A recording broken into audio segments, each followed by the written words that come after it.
Big East softball is on ESPN. A stage built for a game like tonight, the brand new Creighton softball stadium. As tonight, the #4 Nebraska Cornhuskers come to Omaha to face off against their interstate rival, the Creighton Blue Jays.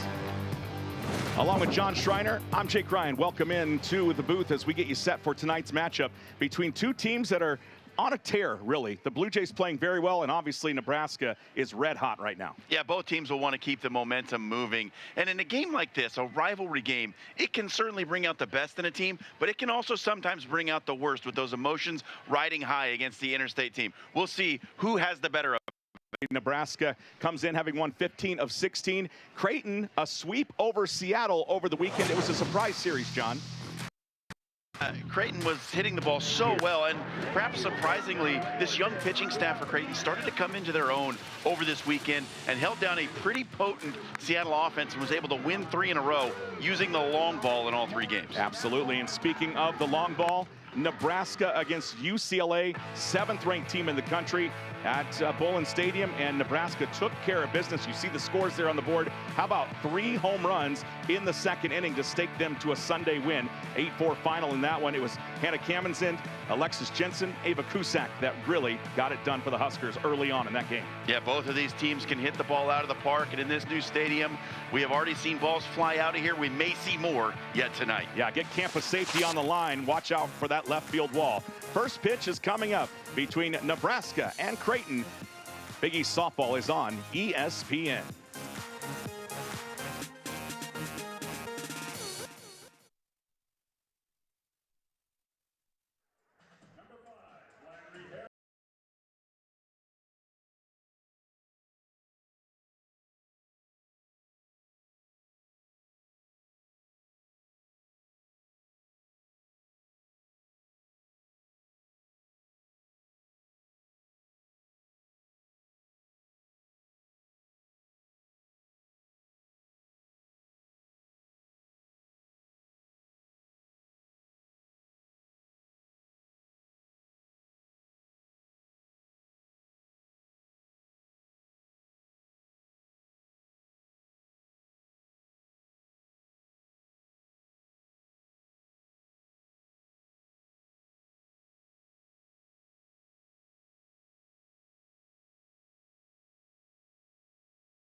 Fourth-ranked team in the ESPN USA Today Top 25. It is, oh my goodness, it is #4 Nebraska coming to town. We've been waiting on this one, John, since this stadium opened about 3 weeks ago. We knew it was going to be a packed stadium, and the Husker fans have come out along with the Blue Jay fans. Should be a great atmosphere. There's your starting batting order for the Huskers. It's brought to you by Methodist.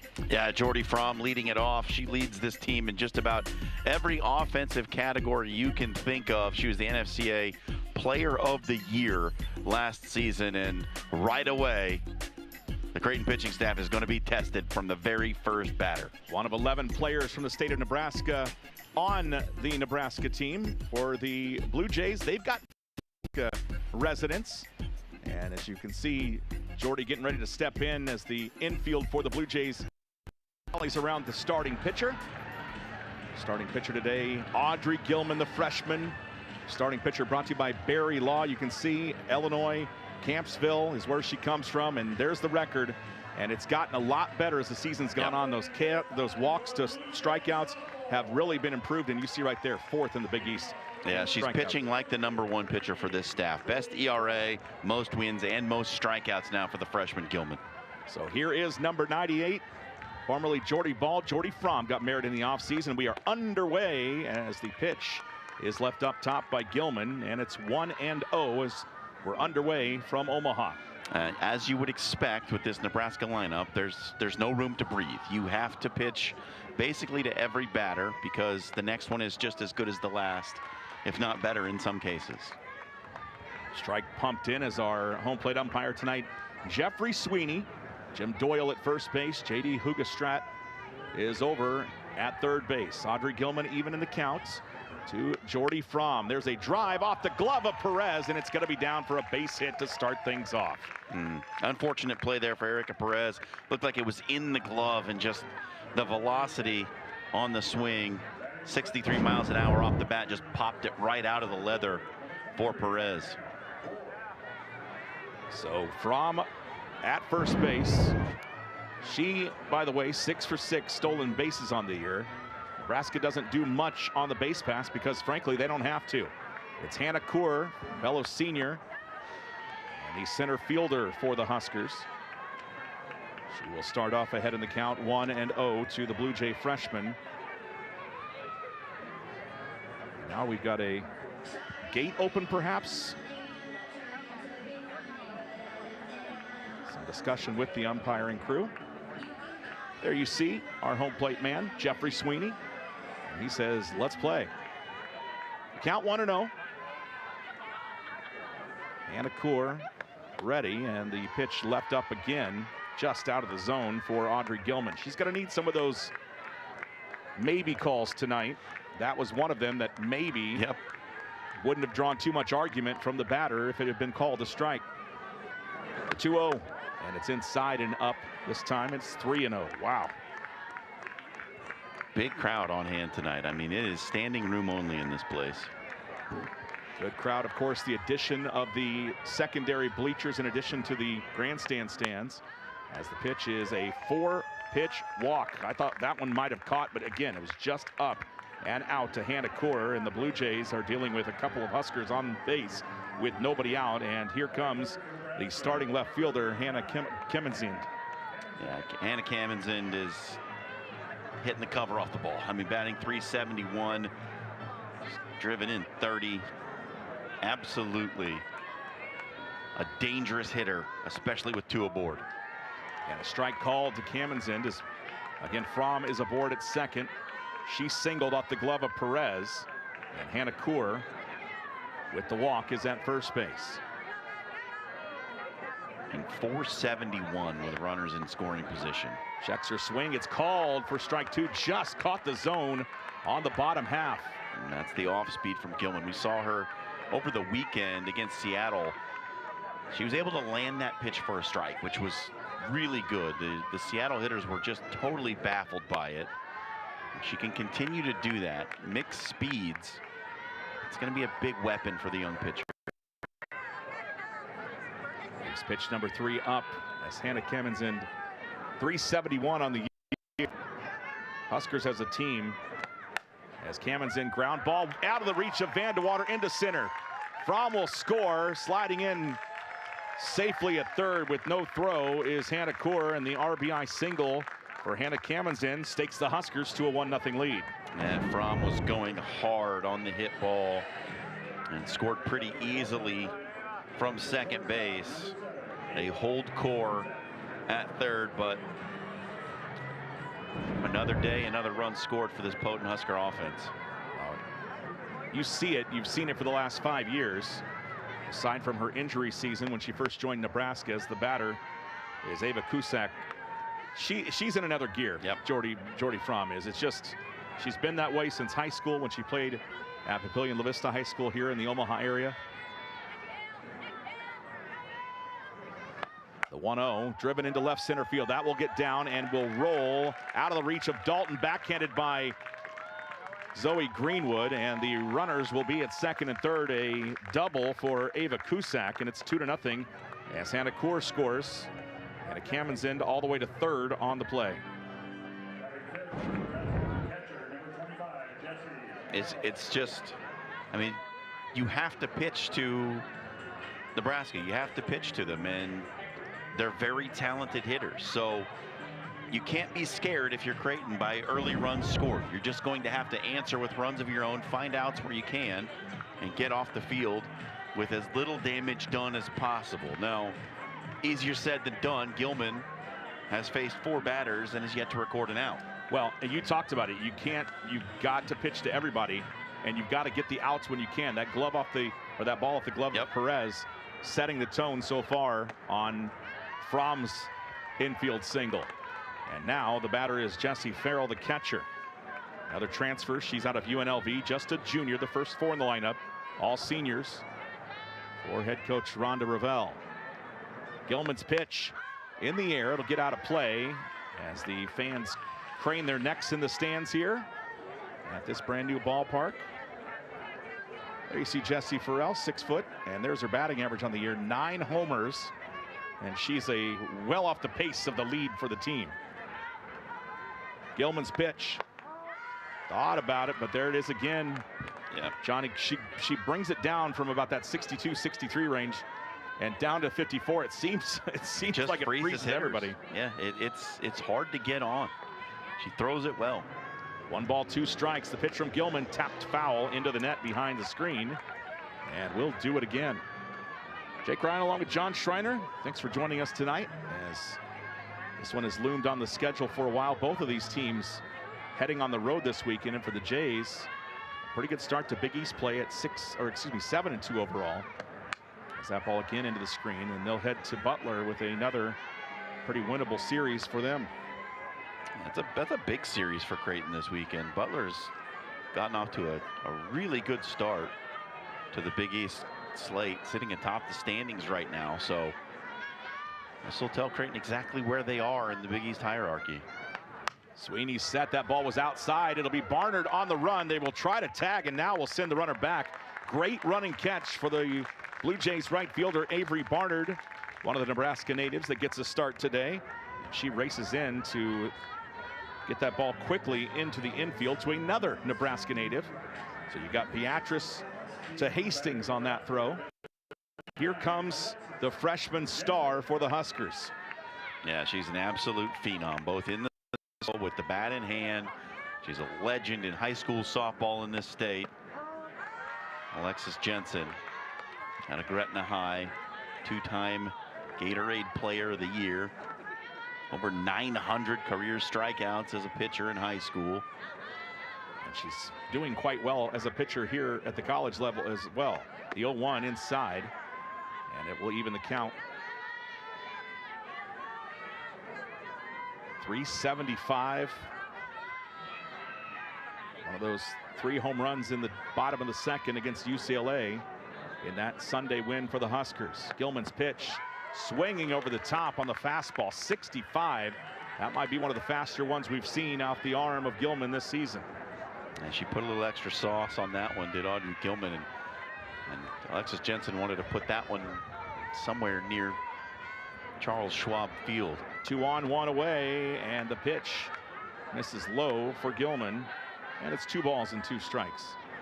Now, you mentioned Charles Schwab Field. That's, of course, is where the baseball teams are playing tonight from these 2 schools. We'll get a look when they get underway, starting about an hour after we are. Gilman's 2-2.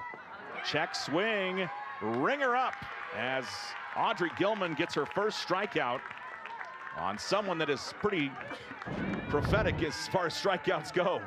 Watch it again, just tried to check that swing, John. Jensen had only struck out 5 times in 40 at-bats previously, so it's a feather in the cap for Audrey Gilman and a big second out here in the first inning. Now here's the right fielder, Casey Hoffman. Ground ball into the glove of Perez, sets herself, throws over the diamond, and the Creighton Blue Jays get themselves into a jam and only give up a couple of runs. Nebraska leaves 2 on, both in scoring position, and the Jays will come to the plate looking to get their offense started when we come back to Omaha. The promise of compassion, the progress of innovation. At Methodist, it's redefining medicine. Innovation treats with precision. Compassion heals the person. Innovation pushes us forward.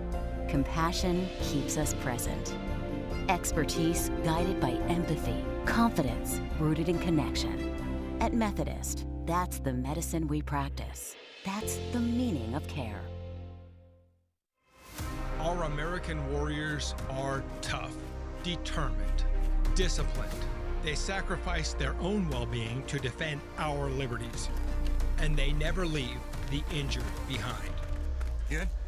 Yeah, brother. Founded and operated by American veterans and patriots. We are a personal injury law firm bringing that warrior ethos to every case. We are Barry Law.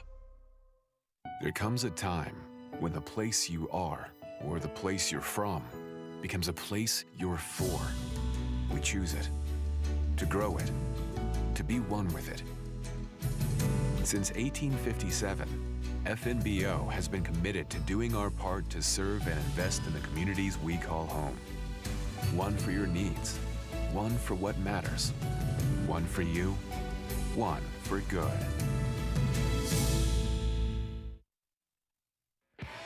Bottom of the first in Omaha as the Blue Jays come to the plate.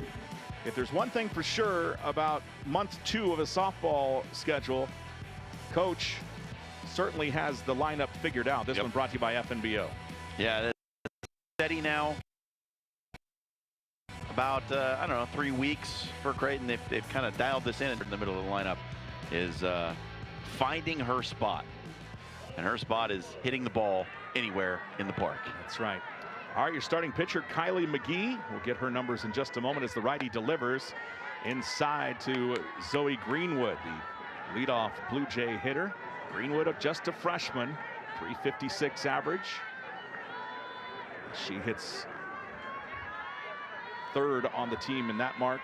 And what a addition she's been to this year's Blue Jay ball club. Check swing, and McGee quickly down 2-0 to the Blue Jay leadoff hitter. Yeah, McGee running it up nearly 70 miles an hour. That's about as fast as we've seen on the gun at any point in the games we've done in this new stadium, Jake. So be an adjustment for Creighton. They haven't seen this much smoke. He set the delivery, and that ball in play towards second base. Picked it up. Does Kammen's end, and Lauren is over to Jordy Fromm for the 4-3 putout, and there's one away for the Blue Jays. Here's Kylie McGee's numbers on the year. She rolls in, the junior out of Anaheim, California. 1-0 with a ERA. Again, the ERAs overall for this Nebraska ball club just 2.15, and you see she is under that mark. And of course, light work so far, so just 15 strikeouts. And 9 walks. She's a transfer from Arizona State, where she was really good. Picked up an injury in her last year at Arizona State. Came to Nebraska after having surgery on her wrist, and has really started to figure it out again this season. She's really come along and has become a good piece as a midweek starter and a bullpen arm for the Huskers. 2023 All Pac-12 Freshman of the Year. She gets set, and the batter again is Avery Barnard. Slices it into the net. Barnard, talked about it. She's out of Beatrice, Nebraska. Transferred in. It's her second season with the Blue Jays. Played down at Wichita State with her sister Addison. And once Addison's career was done with the Shockers, she got her name into the transfer portal and came a little bit closer to home. Having a solid season as she started every game this year, and all but 2 in right field. Ball rolled to the shortstop Cusack as it gets by the third baseman Bland, and Cusack no problem, and there's quickly 2 away. Well, the good news for Creighton is they're putting the ball in play. The bad news is it's right into the glove of a defender on both of the first 2 batters. We'll see if Lily West can change the fortune here. Creighton's been really good in 2-out situations. You talk about Vandewater hitting all over the place, so does Lily West. And wow, that pitch brings her to her knee as she went to check it and went around. It's 0-1. Yeah, that got on 68. Wow. That got on her in a hurry and just didn't quite know what to do with it. West, her 203rd consecutive game for the Blue Jays. McGee's pitch and a strike. Well, you go from near 80, or excuse me, near 70 to down to 60. That's a pretty good change. That's a good change up. Landed it for a strike, and now Lily West in a 0-2 hole. The battery tonight, Jessie Farrell. We already talked about her out of UNLV, the junior. And Kylie McGee out of Arizona State. The pitch well up as it's wasted, 1-2. Kaylin Schultz would bat if West can get on. And Lily West has got a talent for that. She's built it back up to what now? 2 games after being held off base for the first against Seattle. The Blue Jays catcher ready. Pitch in play again. No problem for Kuzak. And we are 1-2-3 through the bottom of the first. 2-0 Nebraska after an inning here in Omaha.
Omaha, 2-0 Nebraska. There is the head coach of the Nebraska Cornhuskers, 34th season overall. As the head coach, she is the winningest coach in Nebraska sports history at the university. Doesn't matter what sport, doesn't matter. It doesn't matter. She is the bee's knees. Yep, over 1,100 career wins. She's also 5th among active coaches in all of Division I sports and wins. The batter to start things off is Samantha Bland. Between Coach Ravel and her assistant Lori Sipple, who has been now with Nebraska for 37 years, they have played in or coached in over 1,500. It's wild. Of the Nebraska all-time wins. Gilman's pitch leaves it up, and it's 2-0 to Samantha Bland.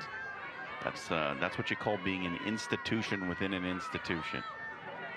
Well, it's like when you finally retire, nobody knows what to do because you've always done it. The pitch on 2-0 is a strike, and it's 2-1. Yeah, Gilman continues to land that off speed for strikes. The problem is Nebraska's hit the fastball. When she's thrown the fastball for a strike, it's been hit. Ball low, and it's 3-1. Bland comes in needing just 1 run for her 100th career. She has played in 142 career games now. She was on the 24 and 25 All Big Ten defensive team and was second team All Big Ten. Floats it out to center field. Ella Dalton is on it for the Blue Jays. And there's one away. Well, we've seen the wind conditions vary in this stadium quite a bit. We've seen it blowing out to left. We've seen it blowing out to right. We've seen it blowing straight in at gale force. I wouldn't say it's too strong, but it's kind of swirling as we sit here tonight. Generally in. And it blows at the intersection of Cumming Street and Florence Boulevard. It blows in every direction we've seen. Yep. So the bottom of the order still at over 307 on the year. Lauren Kamensend. She and her twin Hannah transfers from Arkansas. There's your weather, John. 62 degrees. 52 feels like. It was 68 at 6 o'clock this morning. Some rain in the forecast for tomorrow, but not today. There's a ground ball base hit in between Perez and Pearson, and Greenwood is up for it. It is another Husker hit, the 4th on the game. And they've got action on the base pass as they'll roll it around to the top of the order. Here comes Jordy Fromm again. Sharply hit infield single off the glove of Perez last inning. Yeah, Jordy Fromm, not your typical leadoff batter, but it is an interesting strategy to just put your best overall hitter right at the top of the order. Really challenge that pitcher right out of the gate. Well, you know, the Yankees put Aaron Judge at the top of the order, so why not do it, right?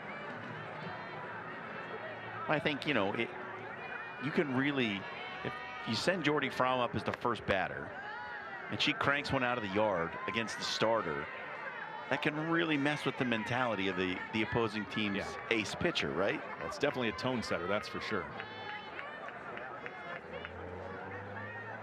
The 2-0 to Fromm, and it stays. Oh, it's in. Gets the outside edge for a strike. Nice pitch by Audrey Gilman. 2-1. Yeah, it's like putting your anchor at the top of in the pool first, right? Right. 3-1. Now, that said, there are many different players on this Husker team that could be the anchor. It's a stacked lineup and a veteran lineup at that. High pop-up. Will there be room? Kaylin Schultz body language says there will be, and it's a simple pop-up in foul territory to first base, and there's 2 down.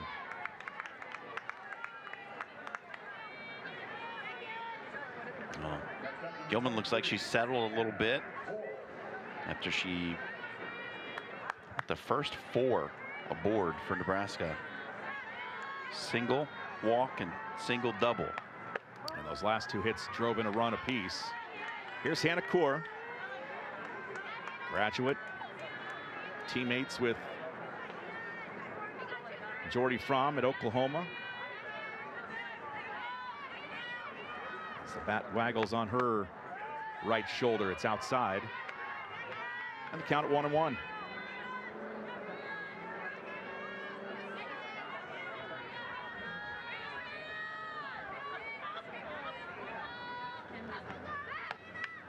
Tapped into the net, foul.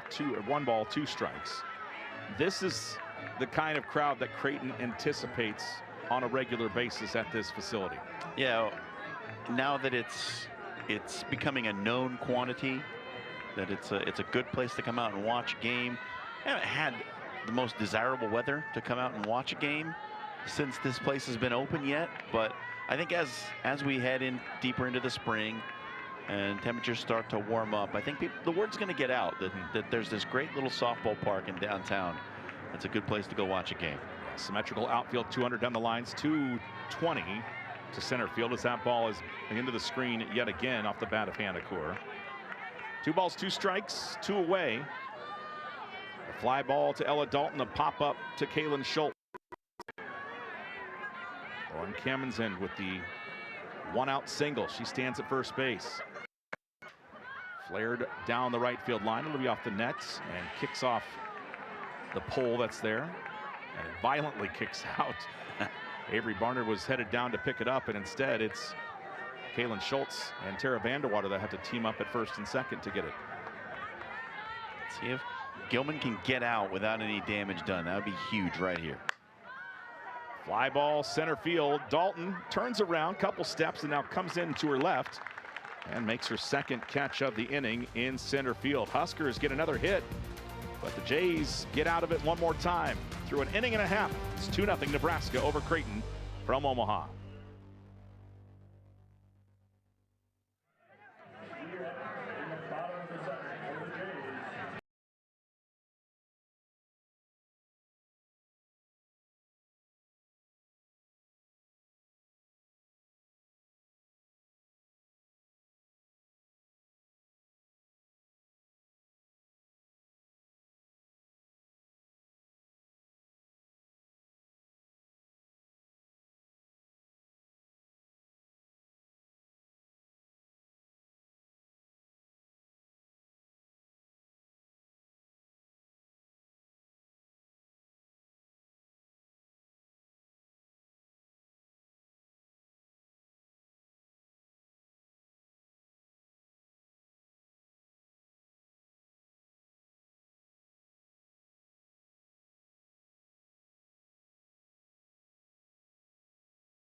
Bottom of the second here in Omaha.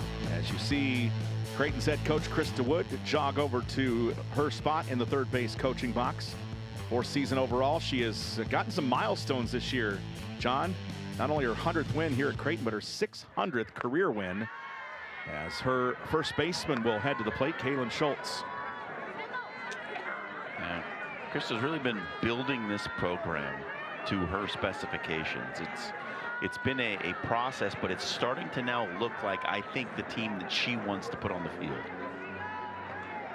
It was freshman when she was in her first year now at seniors. This is the one transfer that she brought with her from South Dakota State, Kaylin Schultz. And Schultz stayed with the Jackrabbits in that first year and didn't come until Krista's second year. And then, of course, the injury. And she has worked her way back into a pretty good hitter for the Blue Jays. In that cleanup spot, she's up 3-0 on Kylie McGee, the Arizona State transfer for the Huskers. Yeah, I'd say Kaylin's made the switch from Summit League softball to Big East softball pretty well. She acquitted herself nicely. Jays still looking for their first hit. They've got their first base runner as Schultz works a walk against Kylie McGee. And that's what Kaylin's done so well this season. That is walk number 22 on the season for Kaylin Schultz. She's had power that she can provide. Pitchers have tried to stay away from her. She's taken advantage of that. And there's Emma Bailey that will run for her. Yeah, that team lead with 22 walks on the season now. She's also been hit by a pitch 4 times. Emma Bailey, that primary pinch runner for the Blue Jays this season, a freshman. Started the opening game for the Blue Jays. Since then has settled into a role. Here's Tara Vandewater. Bailey set. The Blue Jays getting up near that all-time stolen base mark that they set last year. It's 5 straight out of the zone thrown by McGee. She was rifling in strikes in the first innings. Just kind of lost the strike zone a little bit here in the second. The 1-0 check swing called for a strike right on the edge of the black, about midway through that strike zone. Just really, really good velocity from McGee. 68 to 71 miles an hour we've seen so far. That's pretty fast. McGee, the timing turn, and now the pitch. Leaves it upstairs. Jesse Farrell thought about it, but Emma Bailey didn't break far enough off the bag. Vandewater, team leading 388 batting average. Team leading 37 RBI as well. 2 balls and a strike. The pitch into left field, carrying toward the wall, and we've got a tie ball game. Tara Vandewater, a 2-run strike, and it's all even here in the bottom of the second. Well, when it comes in fast, it goes out fast, Jake Ryan, and she got the middle of the ball on a 69-mile-an-hour pitch and sent it back out over the left field wall. Vandewater continues her hot hitting, and that big fly has the Blue Jays right back in it. 7th home run of the year as it bangs off the pole that holds the net around the field. Jays went down in order in the first. They so far have gotten going against Kylie McGee here in the bottom of the second. And boy, oh boy, talk about hot hitters. Keegan Mayhew steps in. Mayhew takes a strike, 276. The average not as impressive as just the timing of her hits. She's also got 7 long balls on the season.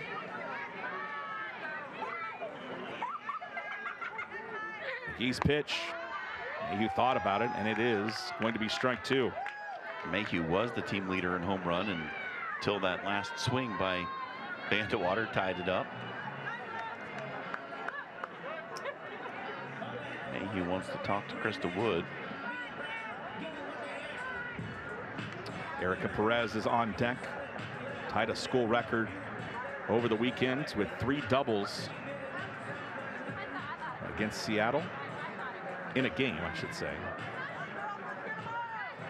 And of course, player she tied with was the player she took over for at third base in her freshman season, Alyssa Gappa. The 0-2 from McGee. She leaves it upstairs. And Mayhew stays alive for one more pitch.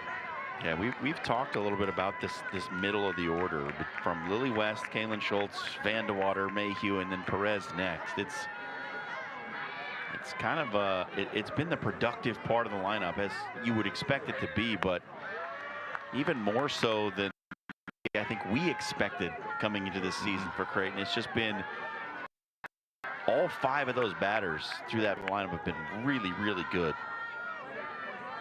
McGee, 3.65 career ERA, 14-11, trying to work out of a jam against the Jays. That ball hit well, but not well enough, as Hannah Kamenzen will grab that ball on the liner, and there's one away. Yeah, good contact there for Mayhew. As you said, it just found a glove in the outfield. You know violent swings when a violent swing happens, and that one was just a calm swing, as Perez will check in with Coach Wood as well. Jake Ryan along with John Schreiner, as both coaches are out delivering some words of advice. On to Ravel, heading back to the Huskers dugout. Pretty nice facility in Lincoln at Bolin Stadium, but I would imagine that, no doubt, I would imagine that they took a view and saw the size of those dugouts and thought, hey, this isn't so bad either. So continue to impress those that come to it, including recruits, and that's obviously what the idea is, as McGee is just upstairs and out to Perez. A very close pitch.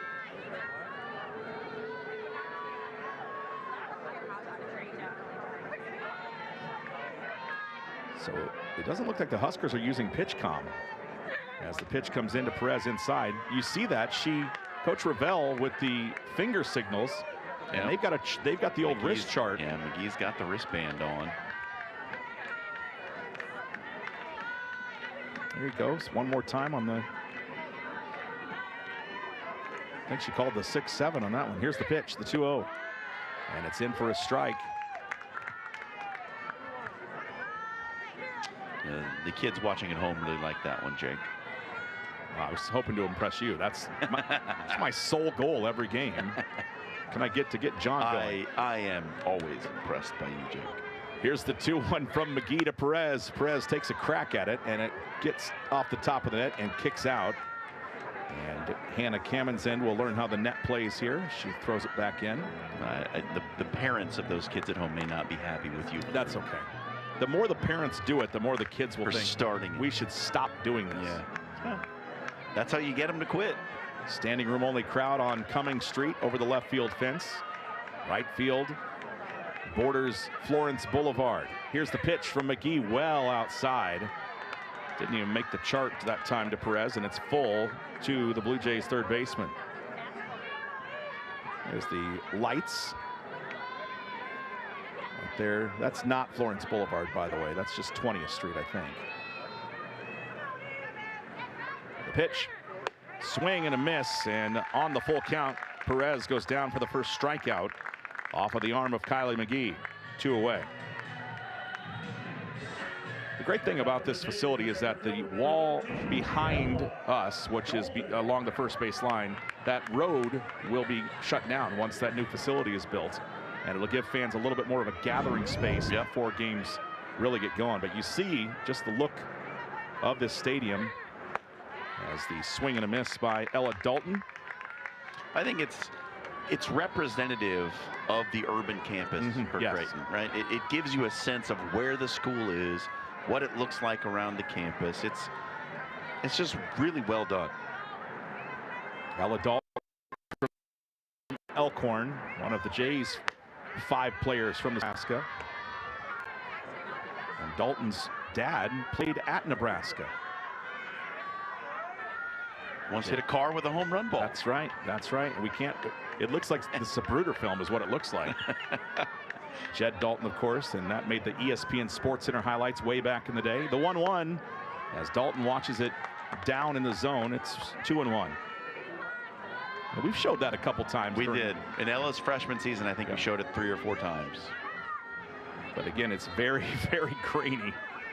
And it was fun to see at the time. Now you're like, this is how we used to watch it? The 2-1. Dalton thought about it, and the pitch just misses upstairs. Well, people didn't wear contacts or glasses back then, so everyone just saw things. Well, everybody had a monocle that needed one. Yeah. Everybody looked like the Monopoly guy.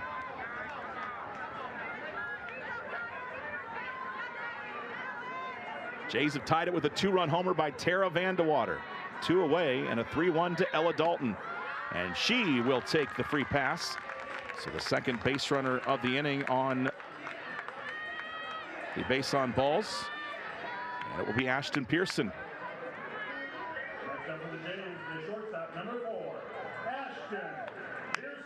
You said it, Kylie McGee looked really, she was cruising. Really good in the first inning, and she got caught up with almost immediately as Schultz earned a 4-pitch walk. Blue Jay shortstop has upped her average to 259 on the year. Farrell trying to frame that pitch, and it's called low, just below the zone. Well, Ashton Pearson's known to bunt for a hit, and the corners are way back for Nebraska, so would not be surprised if we see her square and try to get aboard with the infield bunt. McGee's pitch, there's the show of the bunt, there's the run, and the Jays. Oh, look at the swim. We talked about anchors on the swim team before. How about that nifty move by Ella Dalton? She avoided it, turned to her right, and then managed to toe tap the bag, at least as we see it live. And you see it one more time, Dalton just getting that toe in there as the slide or the tag from Kuzak just missed it. Just missed it. That is the Blue Jays' 81st stolen base of the year. They need 89 to tie that record set in 1991. So they are moving in on that record here in just after the first month of the season. 2-1 to Pearson. 2 away. Dalton at second. And the pitch. And Pearson swinging away. 2-2. I'm surprised because of the way you mentioned it, the way everybody was playing at the corners. She just didn't get the right pitch. No. Well, she's trying to catch up to 70 miles an hour. Right. So there you go, Ella Dalton at second base. Speed. Should Pearson put it in play? McGee checks the card, and we're ready to go. The 2-2. Pearson fouled off her shoe.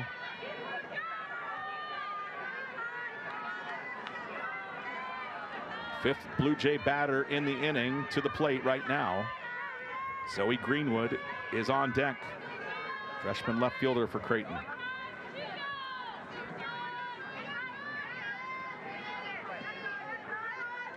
A long look into the dugout for McGee. There's the twist on the timing, and now the pitch. Strike right down the pipe, and Pearson goes down looking for the second strike. But Creighton ties it up on a 2-run homer by Tara Vandewater.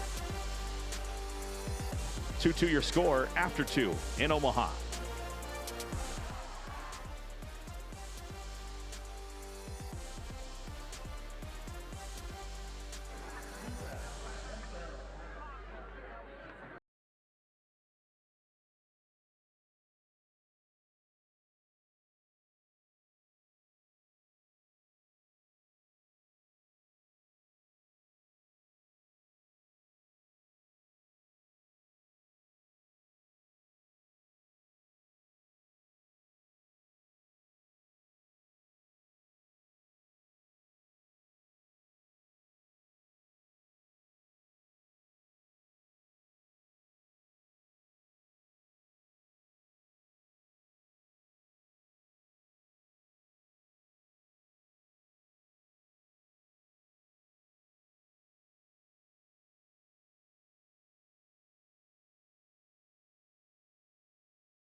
Softball is brought to you by Invesco QQQ, the official ETF of the Big East. A great crowd on hand here in Omaha. I'm John Schreiner. Be taking you through the 5th inning. And a 2-2 ball game. Nebraska back to the plate. Middle of the order due up. It's Kamenzen in the 3 spot. And she takes a first pitch strike from Audrey Gilman, who settled in nicely last inning. Gave up a single, but got 2 fly ball outs and a foul out. Up to Kamenzen to make it 1-1.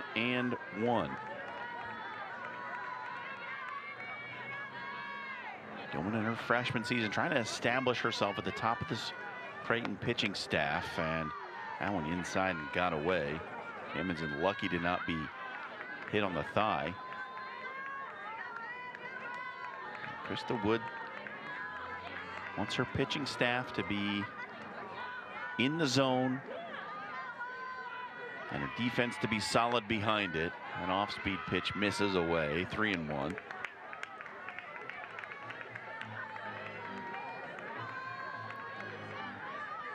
Gilman's been good at times. Consistency, it's kind of the last piece for the freshman. When they first hit campus, Kamenzen fouls it away, full count. Yeah, when we first saw the Blue Jays this season here on this field, that is that, and it still to an extent is, but the walk strikeout ratio, especially for Gilman, has gotten much better. Chopper out to second. Vandewater with the glove makes the play, 1 gone. Well, great positioning there as Vandewater didn't have to move much in that nice forgiving turf field. Gave her a couple. Pretty simple play. Don't have to worry about with the turf infield. That was not the case at the old CU Sports Complex. You're going to get a true bounce. I saw some bad hops over there from time to time. Gilman deals a first pitch strike to the shortstop, Kuzak. And obviously the grounds crew did what they could there, but when you're picking rocks out of it, right, that's not a good sign. Right. Kuzak had an RBI double her first time up, and she is down 0-2. 2 great pitches. That one right on the corner for Gilman. Yeah, that was a good facility to play in. It was in a bowl. It was kind of intimate. Obviously the Jays did well there. 376 wins all time. 0-2. Up and out. Wasted that one, did Gilman.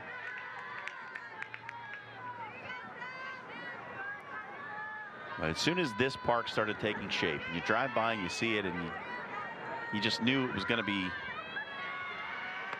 really nice, really special for these players, especially the seniors, to get to play in it on their last year. Lily West, who's done so many good things behind the plate and at the plate for Creighton. I'm sure it's special for her to open this new ballpark. This one hit foul. Kuzak staying alive despite starting 0-2. It's 5 pitches in now, and she is trying to fight it off from Gilman. That ball looked like it might be I mean, it was really close, so you can't lay off it with 2 strikes. But yeah, I think this facility is going to do wonders for the sport in general in the city of Omaha. You got one more place to look forward to playing at. That one's down, 2-2. You know, you can make that trek down I-80 and see Bolin Stadium right next to Haymarket Park. Yep. That's a great facility. Similar going in here on the Creighton campus. This one hit high out to center field. Dalton back to the wall. Just enough room to make the catch. On the warning track, Ella Dalton records the 2nd out. Well, it sure looked dangerous, that's for sure. But by the time Dalton got back there on the track, she just settled in. What we used to call her casual Kayla Nielsen in left field. That was a very similar look for Ella Dalton. She gets back there and, yeah, no problem. The wind blowing in just enough to keep that ball in the stadium right now. A 5-mile-an-hour wind with gusts up to 14. Second time to the plate for Jessie Farrell. Husker catcher. Fly ball to right field. Her first time up. This one, a laser beam to left. Would have been a home run if she'd kept it inside the foul pole. No damage done. That first at bat, it was pretty much a laser to right field as well. You remember Barnard had a great catch on the run to retire her the first time. 1-1. Carroll watches it down and away.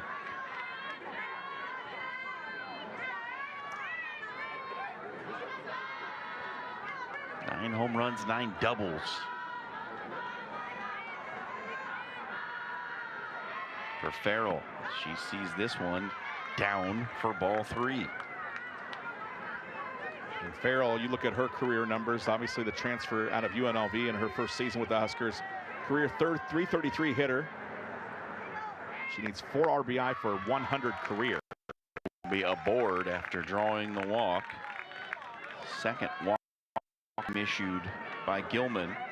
And so now it's Alexis Jensen with 1 aboard. Jensen went down swinging for the second out back in the first inning. It's her second crack at Audrey Gilman, and that ball inside. Ball 1. Well, how about the fact that Jordy Fromm is a senior that does it from both sides. She does it from the field, the plate, the circle, and then you bring in Alexis Jensen as a freshman to kind of learn from her. And it's a pretty good baton passing between the two. It does feel like a baton passing between the two. That's a great way to put it. Got all the sports today: swimming, baton passing. 2-0 now to Jensen. She lets the off-speed float by, and it's 3 straight out of the zone for Gilman. There's Jordy Fromm cheering on her freshman teammate.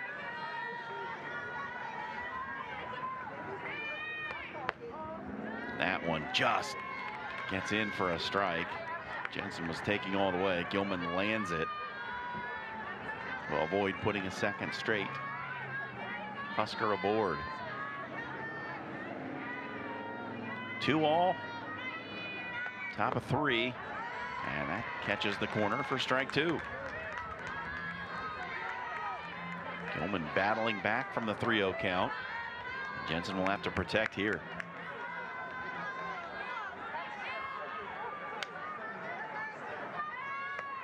Jensen chopper towards second. Vandewater up with it. Inning over. Gilman puts 1 aboard with the free pass, but for the second straight inning, she faces 4 and allows no runs. Bottom of 3, Creighton at the dish when we come back.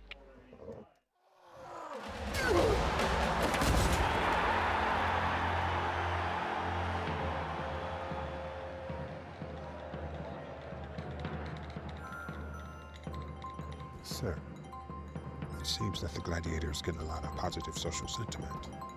Innovation changes everything. With one investment, you can access the NASDAQ 100 innovators who are rethinking the world. Before investing, carefully read and consider fund investment objectives, risks, charges, expenses, and more in prospectus at Invesco.com. You don't go to college just to get a degree.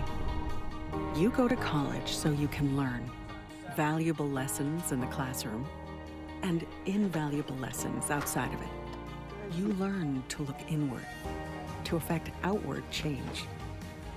And while college only lasts a few years, it's a community that lasts a lifetime. So come to Creighton and learn what really matters.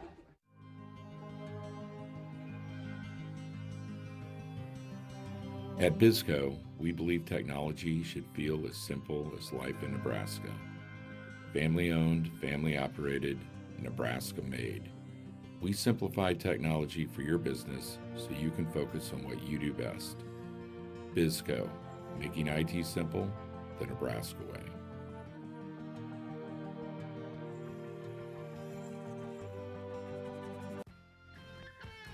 That's the old CU Sports Complex. And this is the upcoming schedule brought to you by BISCO. Jake told you earlier, Creighton off to play Butler in a 3-game set this weekend. Back here down with South Dakota And then back to Big East action at the beginning of April with Georgetown and St. John's. 2 apiece, back to the top of the order, and it's Zoe Greenwood, first pitch swinging. She gets it into the outfield. She rounds first hard, but she will get back after the throw. Nearly caught her leaning. Well, Hannah Kaur, remember when I talked about a violent swing? Watch this throw again from Hannah Kaur. She sees Greenwood going around, and watch her approach. She is dead on it, gloves it, and then look at the throw. And she was very close to being out. Jordy Fromm thought maybe they had her picked off. Avery Barnard steps in. 6-3 ground out her first time up.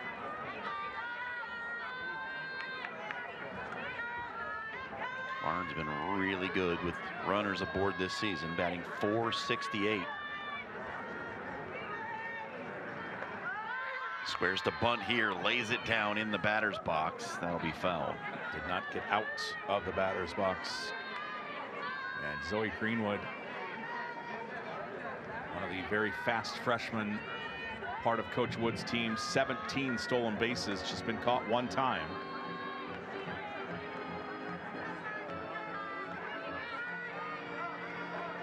But again, she's facing the same pitches that Ashton Pearson was facing, and that looked pretty difficult to get a bunt down. See if she can do it here. McGee, shot toward right field, just lifted out side the line. It's a 1-2 count now for Barnard.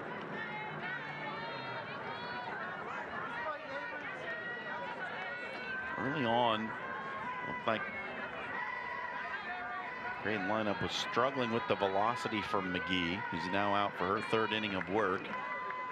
But as of late, second time through, the Jays looking like they might have something for it. That one's up and out. 2-2. Yeah, Kaylin Schultz came up, and Kaylin obviously a very patient hitter as she leads the team in walks. And she was able to work that 4-pitch walk because he was just out of the zone. And I think that kind of helped the Jays settle in a little bit. And this one hit out to left on a line. Caught easily by Kamenzen. Greenwood stayed put at first, and there's one gone. Barnard and Mayhew both with a pretty good stroke to left field. It sounded way better than it was as far as the distance went off the bat, but both of them just normal fly ball outs into the glove of Hannah Kamenzen. Lily West, Creighton catcher, hunting the all-time hits record. She's got a shot at it, sees a first pitch strike.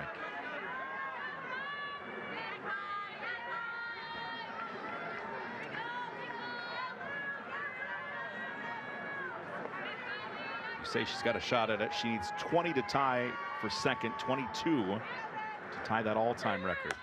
West, fly ball out to center, should be playable for Kaur. She'll make the throw back into the infield and keeps Greenwood at first. Kaur's got quite the arm, and she's shown it off a couple of times here in the inning. She's certainly not shy about letting the Blue Jays for him. So here's Kaylin Schultz.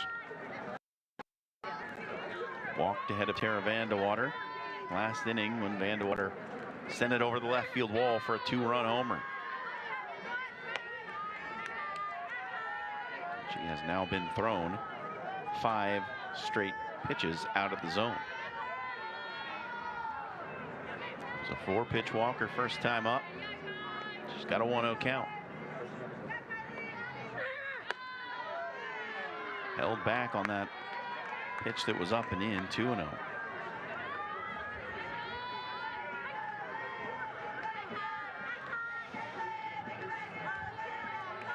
Two outs here in the bottom of the 3rd. Creighton would love to get Vandewater up with 2 aboard. Schultz takes a strike for the first time in this game. Yeah, floated right down in the lower 3rd of that zone.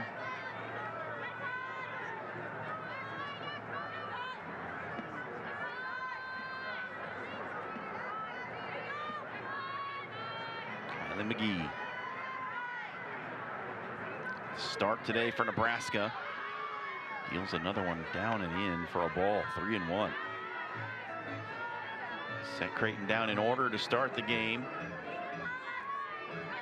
Had some traffic since.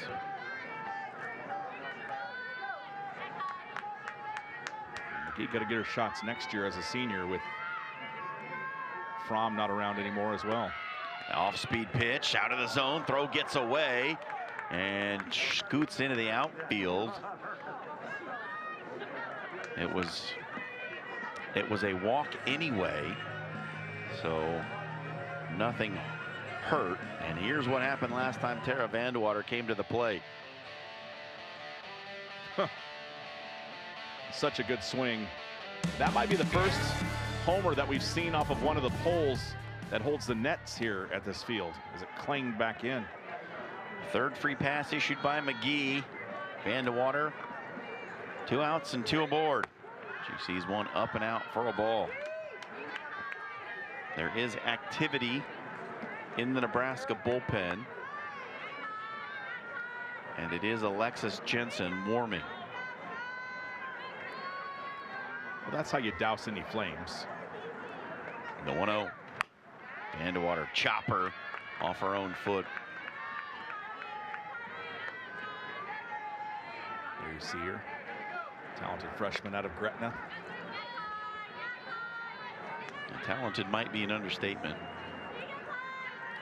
She might be one of the best freshmen in the country. Yeah. But her parents are glad that Nebraska's footing the bill for the eye black now. Here's the 1-1. Vandewater lets it go by for a strike. Good pitch from McGee. Look at that average for Vandewater, crawling up near 400 now after that 2-run shot. 394.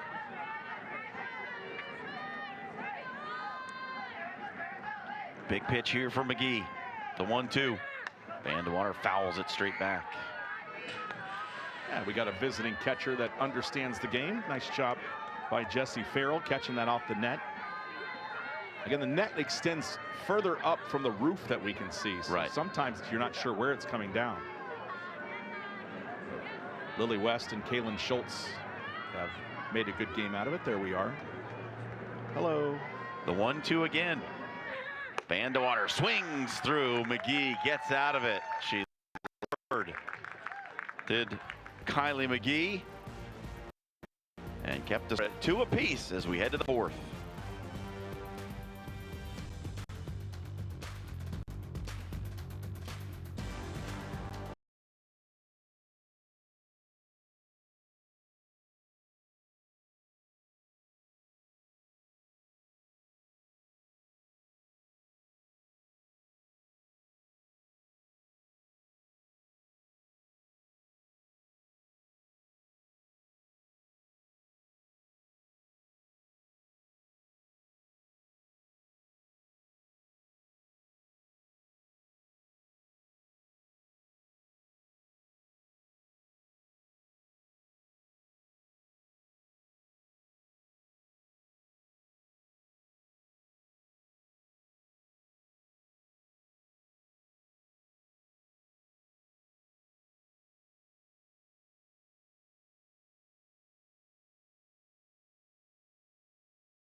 Softball is brought to you by Alumnify. Let's go. Getting off the bus earlier on this afternoon. We got all sorts of fun pregame going on. Jake Ryan along with John Schreiner here for the play-by-play.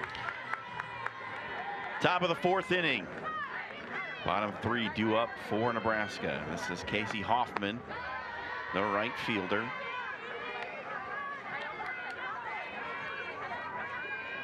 Audrey Gilman out for a 4th inning.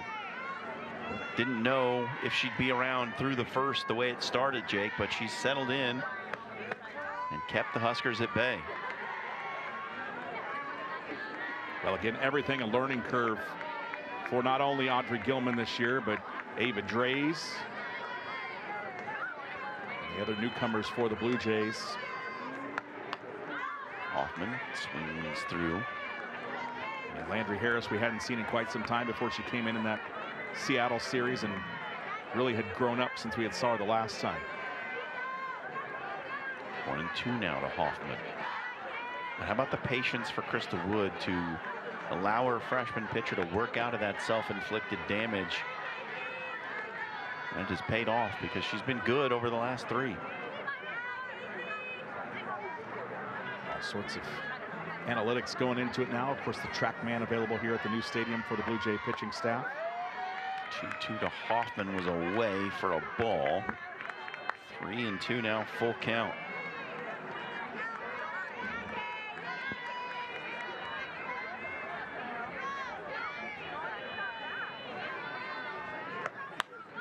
Hit back and foul.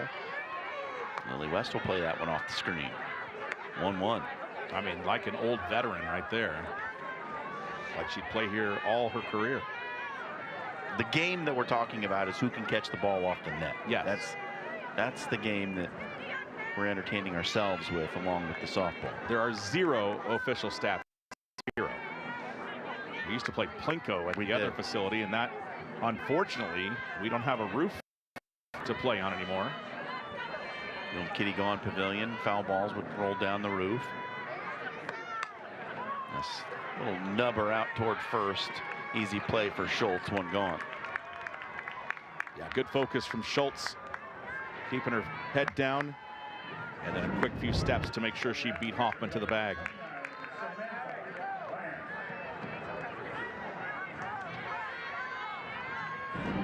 In the 2nd inning,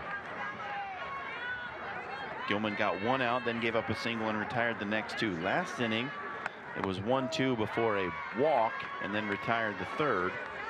Just got the first down here in the 4th, and Samantha Bland, who's 0 for 1, steps up. It's an 0-1 count to Bland. High fly ball out toward right field. Barnard calls everybody off, makes the play, and there are 2 gone.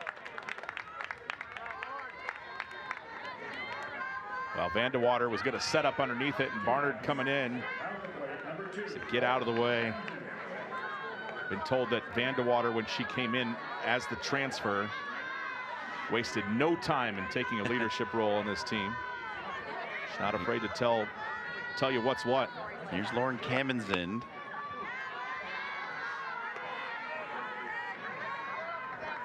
Kamenzind, the 2nd baseman. A little tribute to our Plinko days. Look at Kitty Gone Pavilion, where the ball used to roll off to the right side there. We'd have fans. Sometimes the athletic director would catch the ball off the roof. He was down by the concession stand. I mean, it brings a tear to my eye. It does, yeah. Thinking of all the good times off of the pavilion. And it was ridged. That's why we initially started thinking it looked like a Plinko board. You know, that corrugated metal roof with the ribs in it. Just direct the ball straight off the edge. And now we've got a problem, I think, with the pitch clock, so they're working on that. I mean, you see the board that was built. We had the music. Bob Barker, before his untimely passing, stopped by and visited us in the booth. I don't know that the cameras were working that day. They must not. I must not have been working that day. You were there. And I remember you talking a long time about that whenever you had pets, they were spayed and neutered. They were spayed and neutered. Because of his words of wisdom that he gave out.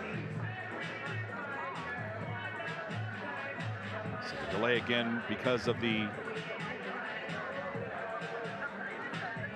pitch clock materials. I think we've got it back. Gotta work on the batteries for those things, I think, is what it is. Lots of new technology, and it's all wonderful but there is some troubleshooting that needs done from time to time. All right, we're back to it in a 2-2 ball game. Top of 4, Nebraska at the plate with 2 away. This one hit on a line, Ashton Pearson right into her glove. And Nebraska goes down 1, 2, 3. The first time the Gilman has set them down in order.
Nebraska has gone to the bullpen here to start the bottom of the 4th. It's Alexis Jensen, the super freshman. She has been marvelous in her first season on campus. 13-2 with a 2.91 ERA. And look at those strikeout numbers. 125. Sit down. And she sends the first one in. 65-mile-an-hour strike. Yeah, almost 7.5 strikeouts for every walk she issues. And those high school numbers, again, John, you said it, 959 strikeouts, a 1.30 ERA at Gretna. High fly ball into foul territory, gets into the bullpen area, but it is 0-2 now for Keegan Mayhew, who leads off this bottom of the 4th for Creighton. And for those of you that don't know, Gretna it's a suburb of Omaha, well outside of Omaha, but one of those places that's growing and generating more and more exciting student athletes that are going out on the recruiting scene. Got 3 softballs on the field right now. That's too many. Yeah, it really is. It's part of the more exciting pace of softball that they're introducing. It's like jock jams. Right. Here's the 0-2 to Mayhew. Swings through and misses. Jensen comes in, immediately rings up another hitter. Number 126 on the season. Well, just came after her, and the lefty dealing, and Mayhew just trying to catch up with it underneath, and it just kept rising in the zone. Here's Erica Perez. And she can't pull the trigger on one right around the knees.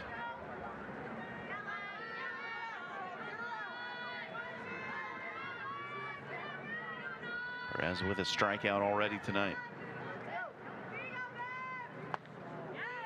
That one just a little bit below the zone. I mean, she doesn't miss by much, does she? Well, I think when you're 126 to 17 strikeouts to walks, you're not missing the zone very often. Very close from Jensen. Called a ball.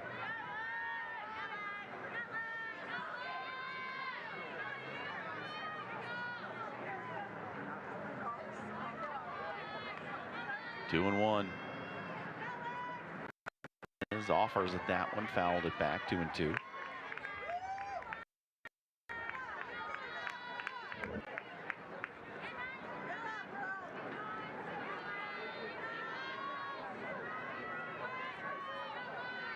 Flag's really starting to whip out there to right field, John.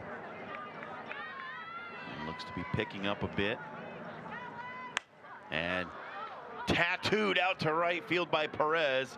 The wind didn't do her any favors, and it's caught by Casey Hoffman. On a normal day, that ball's probably well gone. And now, here's Ella Dalton. Told you earlier about her dad, Jed Dalton. Played baseball at Nebraska. Hit a passing car with a home run ball at Buck Belzer Field. Some old school unis there. Ella pops this one foul. Yeah, her dad swung from the right side. And Ella slap hitting lefty. Good, I'm glad that we got to see that again. It wasn't as grainy as I thought. It's a great highlight. A 1 now from Jensen. That's down for a ball. Jed's in attendance tonight. There he is. A little divided loyalty on the graphic there. Well, you know what? Looks like he's got blue on under the jacket. I was going to say, he's wearing all blue from what it looks like. 1-1. Fouled back.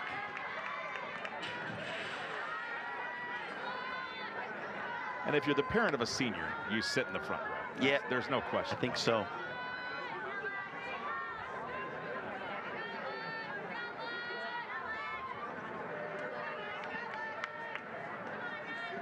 Jensen trying to work a 1-2-3.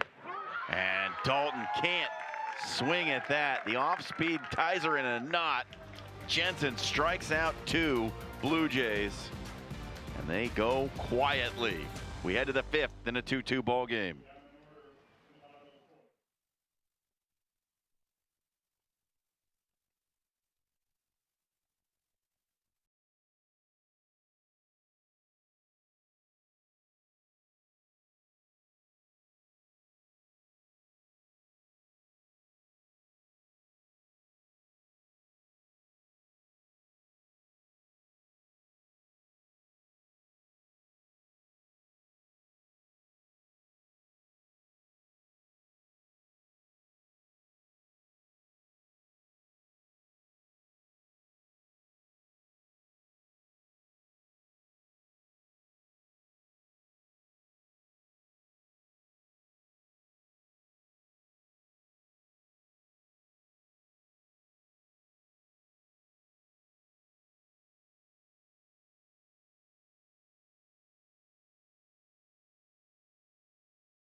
Nebraska and Creighton also playing baseball just down the street.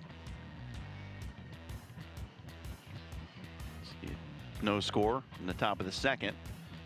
On the baseball field, we've got a 2-2 game in the top of the 5th here on the softball field. And of course, for the Blue Jay baseball team, they start Big East play this weekend. Big series beginning Thursday against UConn. Back to the top of the order. Time through.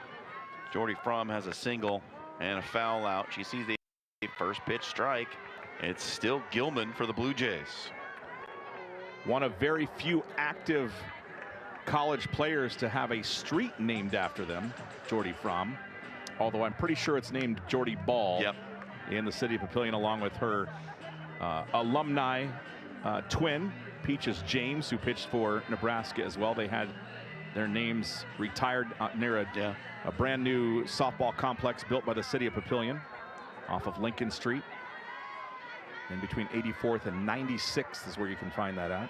Jordy's little brother, pretty good high school basketball player himself at Papillion La Vista South. Well, I suppose that he had to go watch Jordy so much in the summertime. He was, okay, you got to come watch me in the winter. A 1-1. Swing and miss.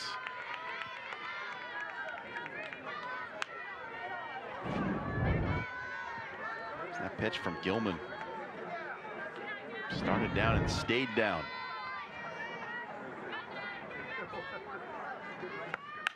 Hit right back up the middle under the glove of Ashton Pearson. And Jordy Fromm aboard for the second time today, her second single. A hard hit ball in the first off the top of the glove of Erica Perez. Just so hard hit, and that time Pearson just another step positioned to start the play. To her left, she might have had it, but it gets under her glove and sneaks in for the second single of the night for number 98. Fromm also the stolen bases leader with 6 for Nebraska. Hannah Core swings at the first pitch, drives it back over the head of Dalton. It gets to the wall. Fromm stopping at third. Core in with the double.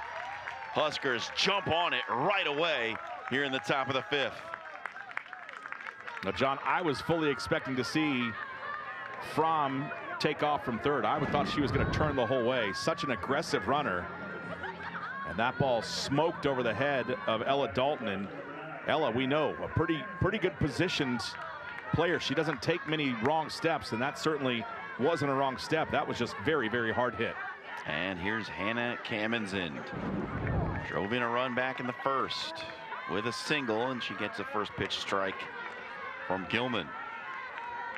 But that was an ambush swing by Hannah Core. First pitch drilled it into center field. The 0-1. Hit toward Pearson. She bobbles it on the infield, makes the recovery and the throw. Keeps everybody where they were. Pearson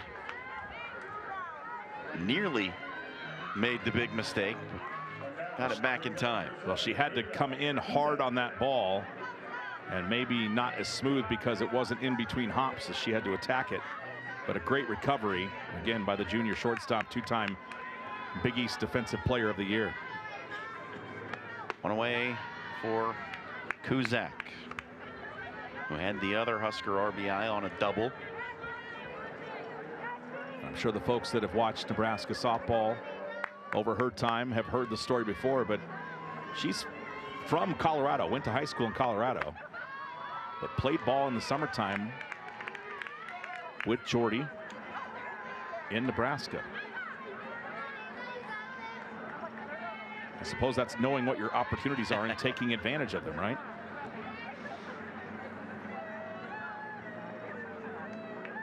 And now Krista Wood wants to chat with her freshman pitcher in a high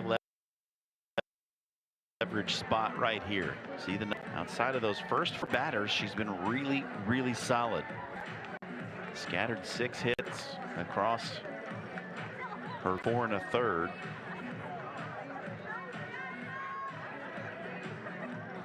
Well, if she can just continue to pitch to contact, the Blue Jay defense we've seen is very good. And Landry Harris warming up in the Creighton bullpen, John, and she is on her way to the dugout. So Audrey Gilman's time may be short here in the circle for the Blue Jays.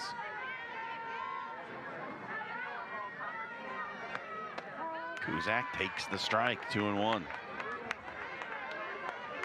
Landry Harris hadn't pitched much the entire season going into last weekend. Got 2 opportunities and did really well with both of them.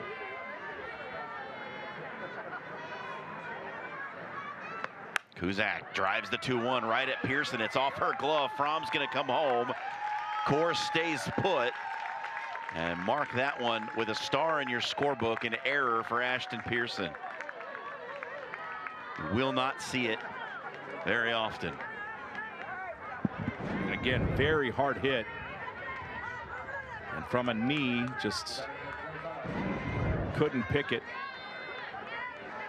That gives Nebraska the lead at 3-2. There's a debate on whether or not to give that a hit or not. You can almost hear it.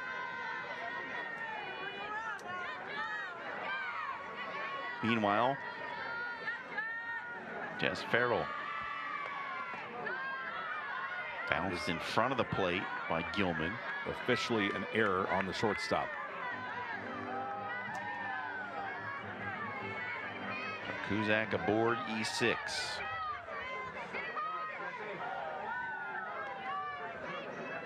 The 2-0. Farrell, high fly ball out toward right field. Barnard back to the wall, makes the catch on the track. Everybody staying at their base. There's 2 gone. Well read by Barnard. That ball looked like it was headed more toward the scoreboard.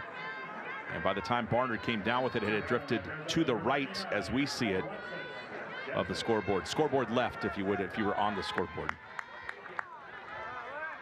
So Alexis Jensen, who came in to pitch last inning, can help herself. Will already have a lead when she returns to the circle. Can she add to it with 2 outs here?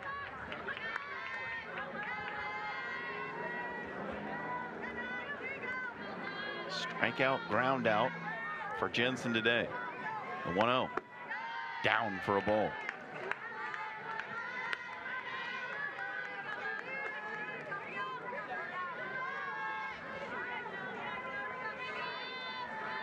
Well, if you've got a base to put her on, I suppose put her there, even though it does load the bases, right?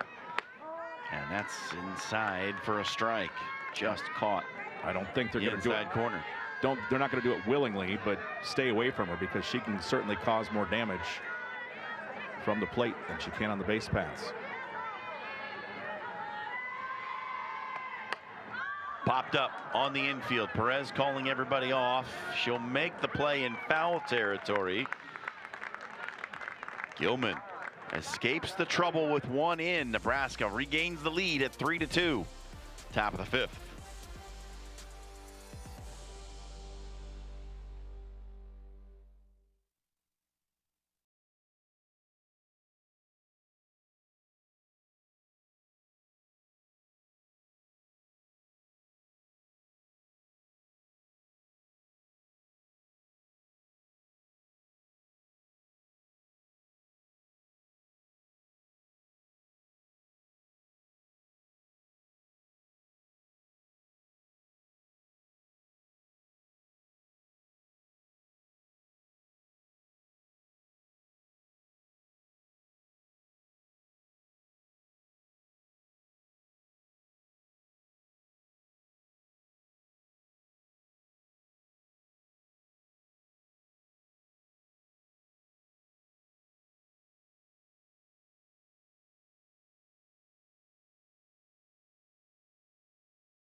No reason for Nebraska fans to hide their head this season, climbing high in the rankings, up to number 4 in the ESPN USA softball rankings. Just a stellar start to the season for the Cornhuskers. 26-6 overall, 8-1 in league play. And Alexis Jensen's had a lot to do with that. And an attempt at a bunt for a hit by Pearson ends up foul. Talk about 8-1 in Big Ten. They've won 15 of their last 16, and because they lost to UCLA on Saturday, that's the only reason they have won 16 straight. So you look at just what they've done, it's very impressive, this team that they put together this year. The 0-1 to Pearson, swings away, well underneath it. 0-2 now. Jensen, last inning, struck out Mayhew. Got a fly ball, hard hit fly ball from Perez out to right field, and then got Dalton looking. Pearson lets that one go by for a ball. Just watching Alexis Jensen pitch, you get the feeling that if it's not a strike, it's because she didn't want it to be a strike. She's like the Chuck Norris of being in the circle. That one just missing away. I mean, that's as far as she's missed the entire appearance that she's had. Just watching it on the TrackMan, we can see where that is according to the zone that is in there. every other ball that's been called has been right on the edge. Here's the 2-2 to Pearson. She waves at it. They'll throw down to first to complete the strikeout. Third strikeout of the appearance already in 4 batters faced for Alexis Jensen. And again, Kylie McGee was throwing harder than Jensen is. And they are just a little bit, it's just I can't even explain the difference in what she's doing. Well, they're checking on Jessie Farrell. Here's the throw. Oh, yeah. Just took a bad step, it looks like. For ever so slightly. She's stepping lightly, but it looks like she'll be all right. So Creighton gets the order turned over. Back to the top for Zoe Greenwood. A single back in the third. Swings at the first pitch. Fouled off the net. There's a chance for Greenwood to face Jensen. It's the breaking stuff for Jensen. Yeah. The ball moves all over the place, up, down, side to side. She's got really, really good command of her stuff. And misses just at the top of the zone. That a 6-degree difference between the pitch before and that pitch coming in. And it just missed up top. A 1-1. Swing and a miss. Greenwood just waving at that dropper.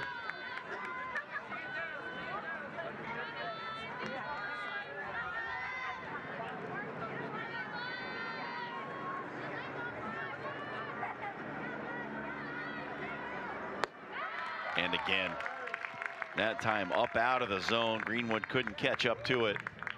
She goes down swinging. Third straight Blue Jays struck out.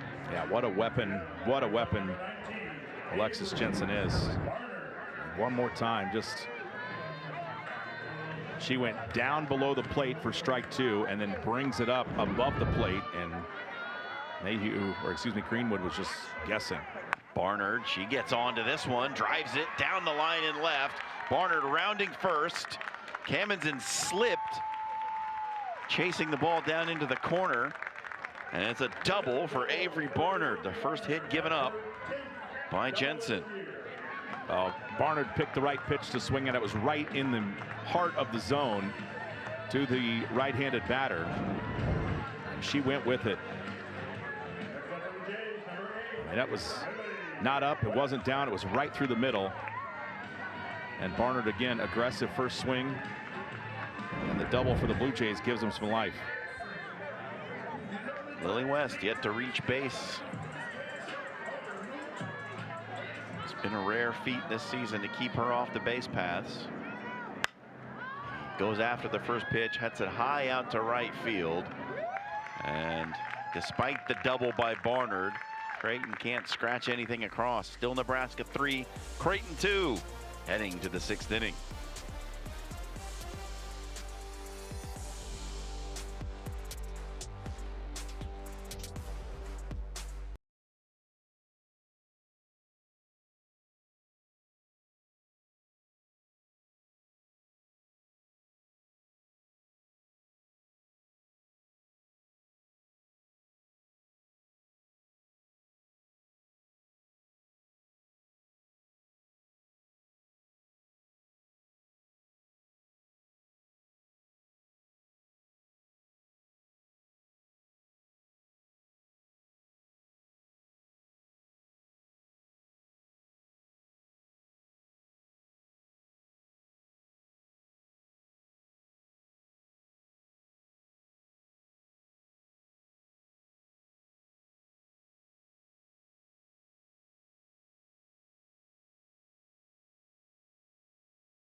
into the 6th here in Omaha.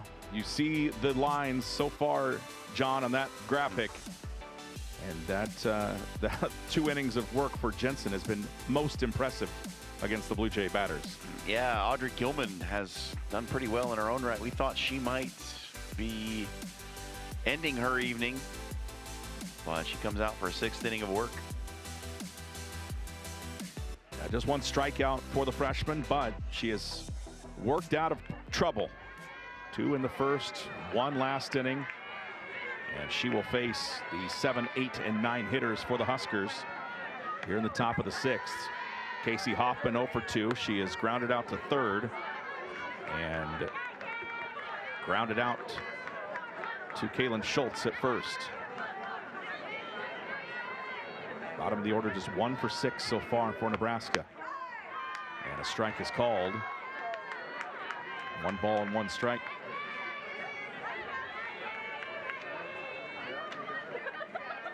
Hoffman, the senior, the transfer out of Arkansas, along with the Kamen-Zend sisters.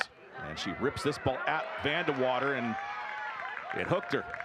Got it over the glove as Vandewater a little bit too far over on the positioning, and then went to stab at it, and it goes over her glove into right field.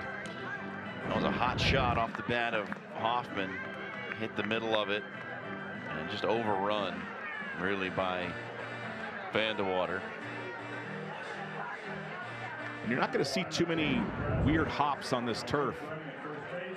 But it's almost like Vandewater thought it was going to come up sooner, and it just rose up and swung over. And we've got a pinch runner. It's Kennedy Williams, a sophomore that will come in for Nebraska in the place of Casey Hoffman. And the batter is Samantha Bland, the 3rd baseman. A couple of fly ball outs for her. Lowers the bunt, and West waited. She thought it might roll foul, and what a bunt for Samantha Bland. That was absolutely perfect. Just tremendous execution on the bunt. Deadened it right inside the line. Look at this. I mean, how does that stay fair? That is amazing. Well, she may want to consider a career as a billiards player after that, if she can put the bad English on it like that. So back-to-back singles now. It's Williams at 2nd, Bland at 1st. And the pitch is driven into right center field. Back on it goes Dalton, and it's down off the wall. Kamen-Zend is racing to 2nd. A run will score as Williams comes in from 2nd base. You had to wait to go until it was in or out of the glove, and Dalton gave it her best effort. But a run-scoring double for Lauren Kamen-Zend from the bottom of the order. And the Nebraska Cornhuskers are in business with 1 across and 2 aboard with nobody out. Yeah, good effort from Dalton. That's just a well-hit ball. And the pinch runner, Kennedy Williams, comes around to score. And now it is time to go to the pen for the Blue Jays. So new Blue Jay pitcher is Landry Harris. We'll get her numbers in just a moment. As you see this, Jake Ryan along with John Schreiner, as the Huskers and Blue Jays typically meet once a season. Here's last year's game. It was a Husker win in a big way, 8-2 the final at Bolin Stadium, as the Huskers, ranked number 21, beat the Blue Jays. You can see 6 runs in the 1st and 2nd inning. We'll get it done. And then, of course, they just kept at it. Not enough offense for the Blue Jays to come back against the home squad. That would be last year. A much closer affair here this season. Rhonda Ravel looking for another win against Creighton. It'll be Landry Harris for the Blue Jays. We told you when she was warming up in the pen, really good weekend for the young pitcher. 2-2 record now. That strikeouts to walks ratio 14-20 doesn't look great. But let me tell you what, before last weekend, it was worse. Yeah. She got 5 strikeouts in 1 game last weekend to get that thing a little closer. And the Jays are trending in the right direction, as when they started this home series, that's what we noticed the most, was obviously that ratio is real out of whack. But they have done a nice job of doing their best to bring that into balance. Jody Fromm is the batter. She has got 2 on. Samantha Bland, who singled, and Lauren Kamensend, who had a run-scoring double, is at second base. What a way to enter, right? You get to face Jody Fromm as your first batter. Well, I'm sure as a redshirt freshman at McLennan Community College, and I'm sure as a high school student, they certainly watched college softball from afar. And if you didn't know the name Jordy Ball and now Jody Fromm, you obviously weren't paying much attention. Yeah, she was all over. Top of the 6th, nobody out yet. 3 straight hits, including that bunt single by Samantha Bland that just died in front of the plate. The pitch to Fromm called for a strike, and the count is full at 3-2 from Landry Harris. I mean, Fromm's going to go down as one of the best two-way players in the history of collegiate softball. There's just no other way to talk about it. There's a fly ball for Fromm. Greenwood on it. She started back initially, has it in foul territory. Runner will tag. The throw to the plate is well past where Lily West had set up on the bounce. Tagging up and scoring is Bland, and Lauren Kamensend now is at third base for the Nebraska Huskers. A sacrifice fly for Jody Fromm. So 2 singles and a sacrifice fly. Pretty good night for the senior. And how about that swing with the knee almost touching the turf? The batter is Hannah Kaur. Hannah has walked, flown out, and doubled. Scored a run in the first. It's 4-2. Check that, 5-2 Nebraska. And 2 in the inning now for Nebraska with just 1 out. Landry Harris gets Fromm out, but it's a productive out for the Husker first baseman. Yeah, Kaur last time up hit that his head. Really.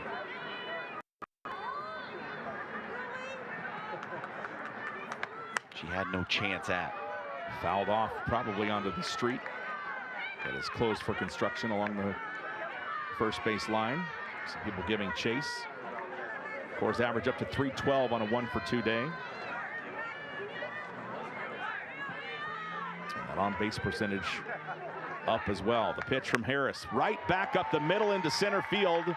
And on a bounce, Dalton will keep it in front of her, but an RBI single for Hannah Kaur. And another run in as Lauren Kamensend will come across for Nebraska. Yeah, Nebraska's starting to feel it now. Swinging the bats really well. And they've got Harris figured out already, it seems like, since coming in. Well, 5 straight batters and 1 out. The out was productive for Fromm at the top of the order. 3 runs in. Kaur at first base. On the year, she's stolen just 1. She's been caught 4 times. And Lily West has thrown out 10 base runners so far this year for Creighton. I'm not sure Nebraska is going to put her into that situation. Yeah, 4-run lead, not really a need to steal. That ball right on the black of the plate, but called the ball, and it's 2-1. And that's the pitch that Harris was landing for strikes over the weekend that was getting so much done for her. Well, Seattle's certainly not the 4th-ranked team in the country. Nope. That's for sure. That ball fisted foul, and it's into the stands, or right next to him along the third base side. Those bleachers, by the way, that you see on that second level, or that concourse level, were not here before last Monday. So a week ago, that was just still empty concrete there. Fouled into the net, and it's 2 balls and 2 strikes for Hannah Kamensend. She is 1 for 3, singled in a run in the first. And we need some new softballs, it looks like. So that's what the delay is.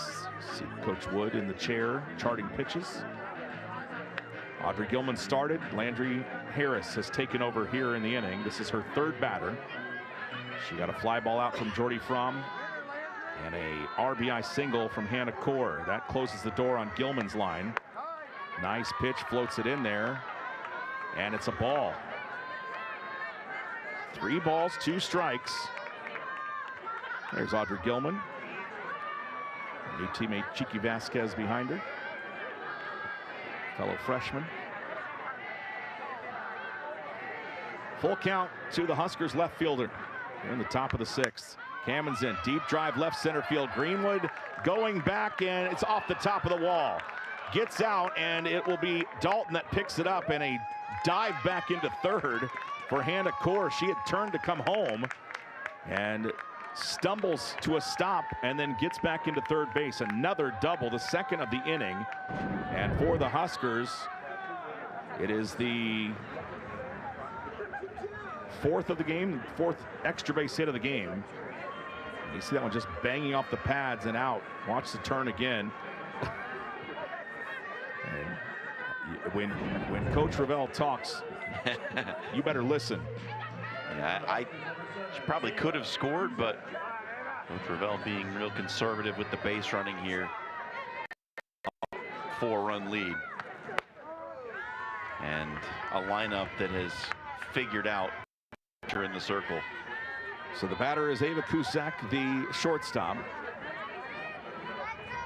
Ava doubled and drove in a run in the first. Reached on an error last inning.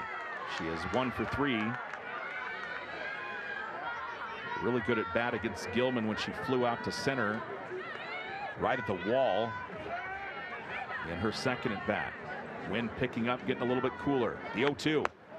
Setting up on the outside was West, and that's where Harris delivered. It's ball 1.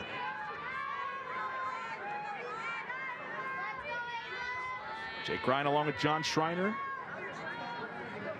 Good softball game tonight. It was 2-2 for a long time. Huskers got 1 last inning to take the 3-2 lead. And they've taken some control here in the top of the 6th with 3 more. And Harris just lost that pitch out of her grip. So count at 2-2. Hasn't looked like the pitcher we saw on Friday and Saturday. Delivered to right field. Barnard drifting over, and now will come in foul territory. The run will tag, and another one will score for the Huskers on a sacrifice fly into foul territory by Ava Cusack. There's 2 away.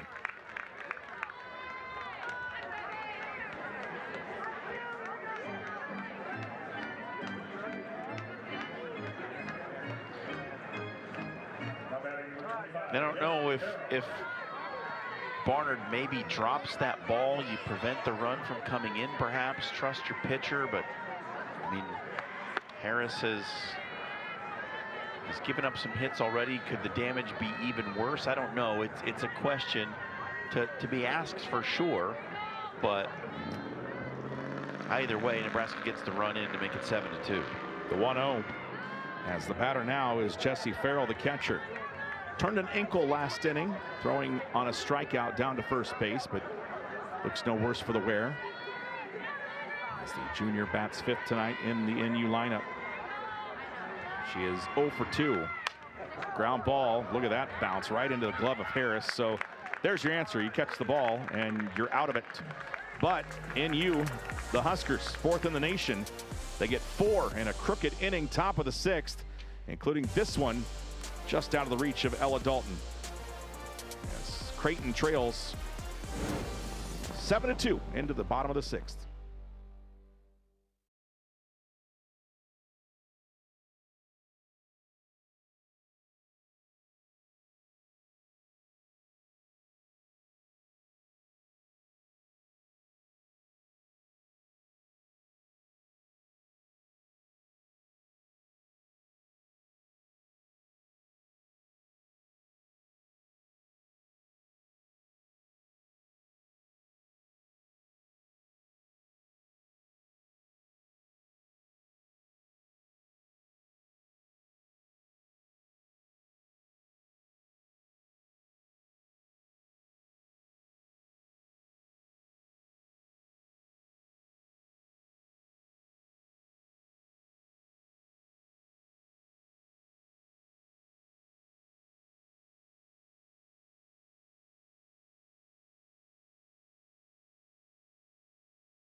Bottom of the 6th. Here's what it's all going to look like when the construction is done. Full renderings of the facility for not only the Creighton softball team, but also the Creighton baseball team as well. Nutrition spots, training spots, study spots, locker room spots, obviously athletic training spots. They've got some indoor hitting, which, as you know, around these parts, you're going to need from time to time. Gonna need it. And there you go, set up for John Schreiner's next birthday party. You know it. You always spare no expense. It will be Kaylin Schultz that will start things off for the Blue Jays as Alexis Jensen is out again. So many options for Nebraska. Jordy Fromm was just standing in the circle talking to her. And we're like, wait, is she coming in? What's happening right now? Yeah. But it will be Jensen that has shut down the Blue Jays so far as Schultz fouls this into the screen, and it's 1-1. Now, Fromm already this season has 8 saves for Nebraska. That's a single season record. We're about halfway through the season. She has more than every Big Ten pitcher combined. Right. Big Ten team combined, for that matter. It's pretty impressive.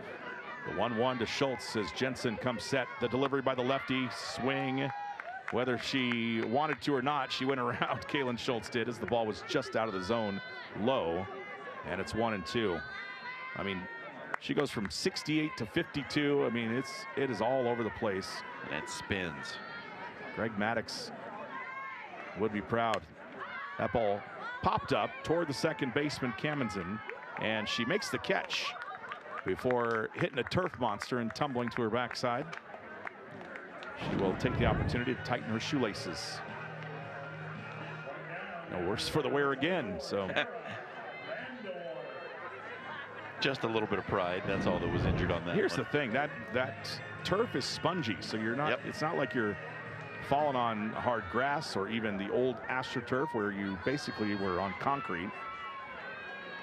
So the batter will be Tara Vandewater. She staked the Blue Jays to their only 2 runs of the night on a 2-run homer to left field. And I know you've played on it too, but the old AstroTurf, I think I would have rather played on sandpaper. Yeah, it was, or concrete, blacktop, whatever it might be. Now, I remember there was a Creighton soccer camp as Jensen gets ready at Omaha Central on their football field as that ball is low and away. And we were so excited because we'd never gotten to play on AstroTurf before. And as you can imagine, the Dark Ages had just ended at that time. 1 ball, 1 strike to Tara Vandewater, a home run and a strikeout. And this ball hit to center field. Coming in on it is Hannah Kaur inside the Creighton logo in center field, and she's got that one for the out, and there's 2 away. Yeah, I think that old turf field at Central, we did our warm-up practices before we went off to Australia for the Down Under Bowl on that field. I was a part of that team in 2000. Iced your knees on the plane the entire way down. Well, getting in the ocean in Australia was that was an interesting experience when you had no skin on your knees or elbows. Keegan Mayhew is the batter. I think they use that field for driver's ed as well. Omaha Central High School just located south of the Creighton campus. His strike 2 is, check that, strike 1 is pumped in to Keegan Mayhew. Erica Perez would hit if Mayhew can stay alive. So far for Keegan, she is lined out to left and struck out. In fact, she was the first victim of Alexis Jensen. The tap toward third, foul. Samantha Bland coming up and getting into throwing motion just in case. And number 99 is going to take the Nebraska softball team far. It's the start of something. You can feel that, right? It's things are happening for Alexis Jensen. Leaves this pitch up in the count 2-2 on the freshman designated player Keegan Mayhew. You know, sometimes you don't know when a player has that much success in high school. Is it just that they're that much better than everyone they played against, or how is that talent going to translate? It's translating just fine. Absolutely. Only one strikeout in the 6th, and that was it. Keegan Mayhew goes down. It's a 1-2-3 inning again off of the arm of Alexis Jensen. 7-2 your score as we head to the 7th here in Omaha.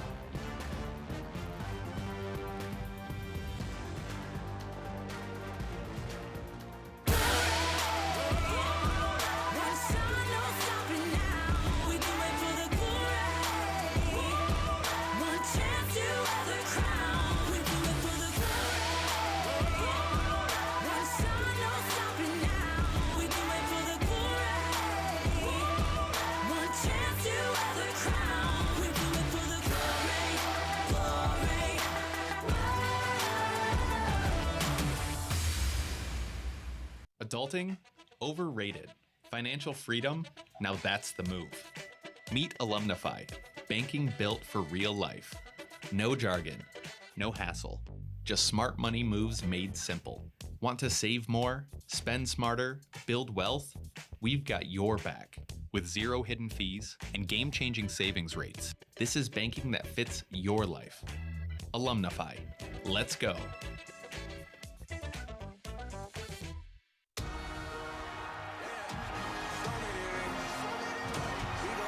Unlock more sports for one unbeatable price.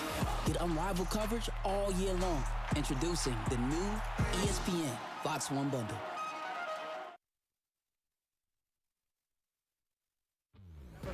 Last chance for Nebraska to add some insurance. Right now they've got 5. They added 4 runs of insurance last inning, and it was a hit parade, to say the least. It'll be another chance for Landry Harris to work against a very good lineup, and here's a very good freshman that the sophomore out of McLennan Community College is going at. On the day for Alexis Jensen, strikeout, ground out, pop up in foul territory. So she has not had success at the plate yet. The batting average has slipped 26 points since we started. I would say that she's probably got to be okay in the post-game locker room. She has struck out 5 Blue Jays in the circle since coming in. Andrew Harris's pitch, and that's a strike on the edge. 2 balls and a strike to Jensen. 4 Husker runs last inning on 5 hits. It included 2 sacrifice flies. Floats it into Jensen, and that catches the side as well for a strike. And there's 2 on the board. It's 2-2 to Jensen. The hitters just do not like that changeup from Harris. Swung on, fouled out of play. Casey Hoffman will see the plate. Samantha Bland, if everything goes as scheduled. Coach Rhonda Ravel and the Nebraska Cornhuskers. First interstate rivalry game between these 2 teams here at this brand new stadium. Check swing, it gets away. Jensen thought maybe she should run, trying to see if it was called a strike or not. It was not. And it was on appeal. On appeal down to third, JD Hogestrat makes the call. Wow. It's a strikeout for Landry Harris. First out, and again, it rolled all the way to the backstop. Watch it again. Oh yeah, the front of the bat looked like it did pop out. But she started to run and was unsure of whether it was a ball or a strike call. So now Harris will face Hoffman. Hoffman started last inning with a single. She gave way to Kennedy Williams, who scored a run in her place.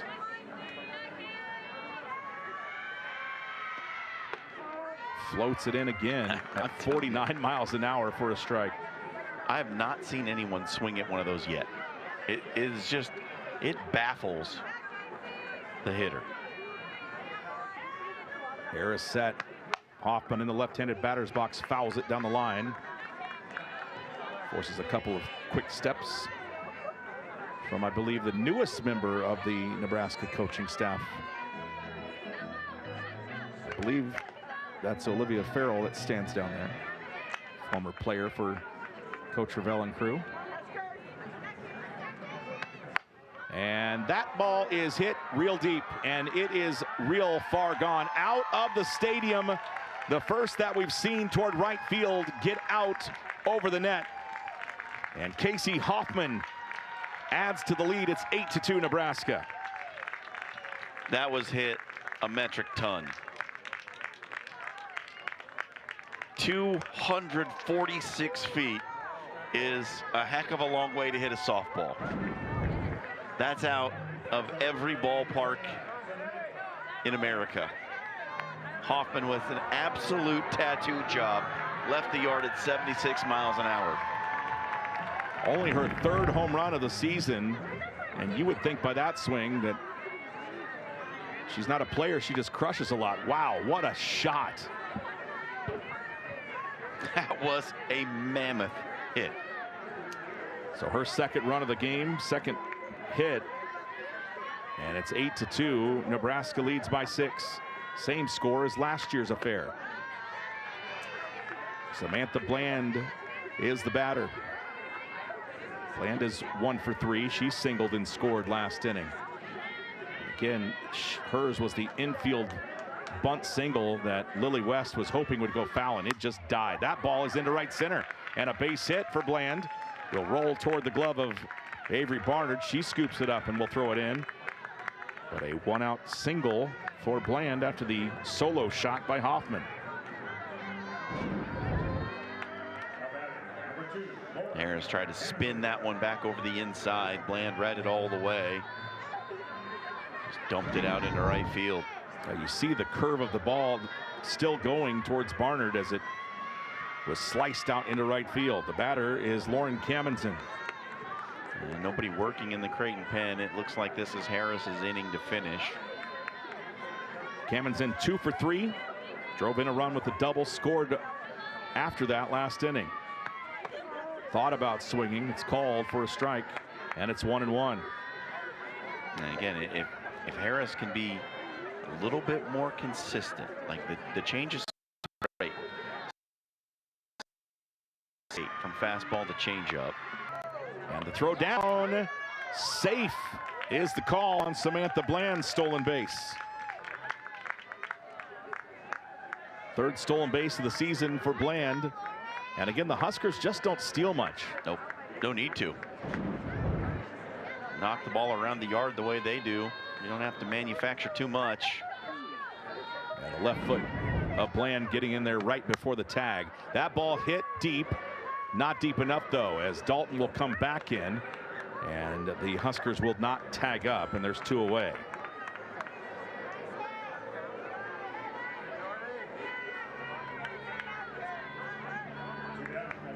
Eight to 2 your score with Fromm's spot coming up. Yeah, more danger on the horizon, though, because the lineup turns over.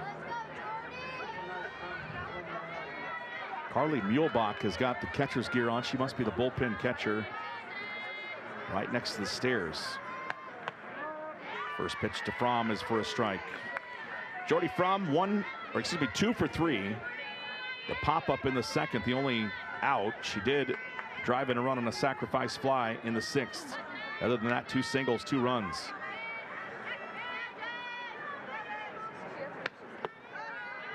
Low from Harris as West pops up and throws out.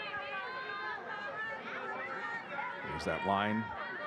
13 home runs leads this team from the leadoff spot. Not to mention she is lights out in the circle. So good 3 seasons ago in that national championship run for OU. Women's College World Series most outstanding player, was untouchable during that series. Strike to Fromm, it's 2-2. Again, there's a 48-mile-an-hour changeup that just floats in and nobody can do anything with it for Harris. That's a nasty, nasty pitch. The 2-2 to Fromm with 2 away. Ground ball towards Pearson, up with it, and the throw over to retire the side. Another run across for Nebraska. It is of the home run variety. A deep shot by Casey Hoffman. And it's 8-2 Nebraska into the bottom of the 7th.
There's the Echoes, one of the teams. I'm not sure what age group that is, but they probably spend a lot of time together over the course of the winter months into the summer. And of course, that is what it's all about now, is club softball. It's always great to represent your school as well, but that's where all the scouts head and the recruiters, as Erica Perez will start things off with the first pitch swinging. And no doubt about that one, Samantha Bland guns her down, and there is one away with just 2 outs remaining for the Blue Jays to rally back against the number 4 Nebraska Cornhuskers. Well, Nebraska will have to be the heavy favorite to take home the Big Ten crown this season, but they'll be thinking about bigger things than even that. Yeah. With the way this team has played and some of the wins that they have racked up. They've beaten 2 teams that were ranked number 1 at the time. They beat Texas the day after they lost to Texas. Gave the Longhorns one of only 2 losses on the season. And a week later they beat Texas Tech, who assumed the number 1 ranking because Nebraska had beaten Texas the week before. We do have a pinch hitter. It's Ashley Smetter that's in, former Husker. Last year was her first year with Creighton. Yeah, and you look at the Big Ten standings, and right now they're 8-1. They're only behind Washington, and they don't play Washington in conference this year. Now, the weird thing is, John, as the pitch is thrown in for a strike to Smetter, she's even at 1-1. The weird thing is that they've already played Washington twice, and of course those were out of conference, and they split with the Huskies. And one of their 6 losses on the season was to Washington. It's the only unranked team at the time that Nebraska's lost to this season. That ball left up by Jensen, and it's 2-1 to Smetter. They lost to number 1 Texas, number 20 Georgia, number 3 Tennessee, number 21 Oklahoma State, and number 7 UCLA.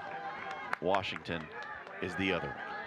Smetter, team's primary pinch hitter, had a grand slam home run against Nova in the early going of that ball game. I mean, that changed the course of the game, and I think, did that happen in the bottom of the first in that game? The Smetter grand slam? The grand slam?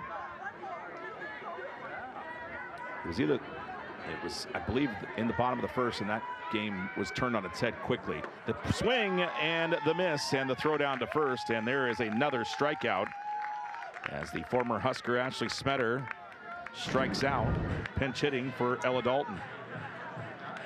Number 6 rung up by Alexis Jensen.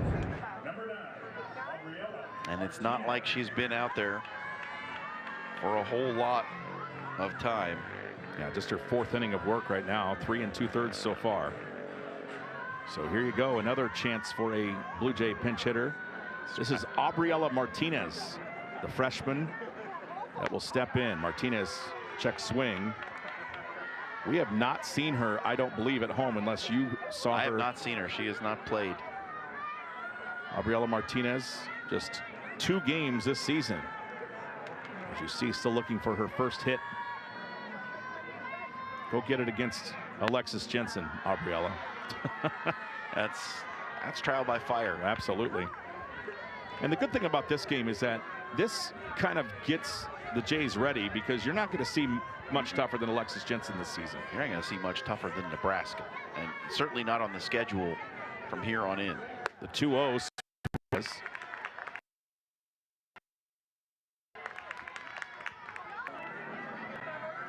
Aubriella Martinez, again, lightly used freshman out of Atlanta, Texas, Denton Geyer High School. So pitch comes in, fouled off the net, and she stays alive for another one. 2 balls, 2 strikes. Denton is one of the many Dallas-Fort Worth suburbs.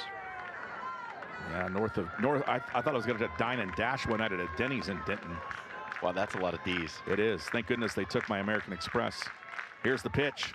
Ball into right field. It's going to be foul. It'll curve off the net, bounce off the party deck, and out into right field toward Casey Hoffman.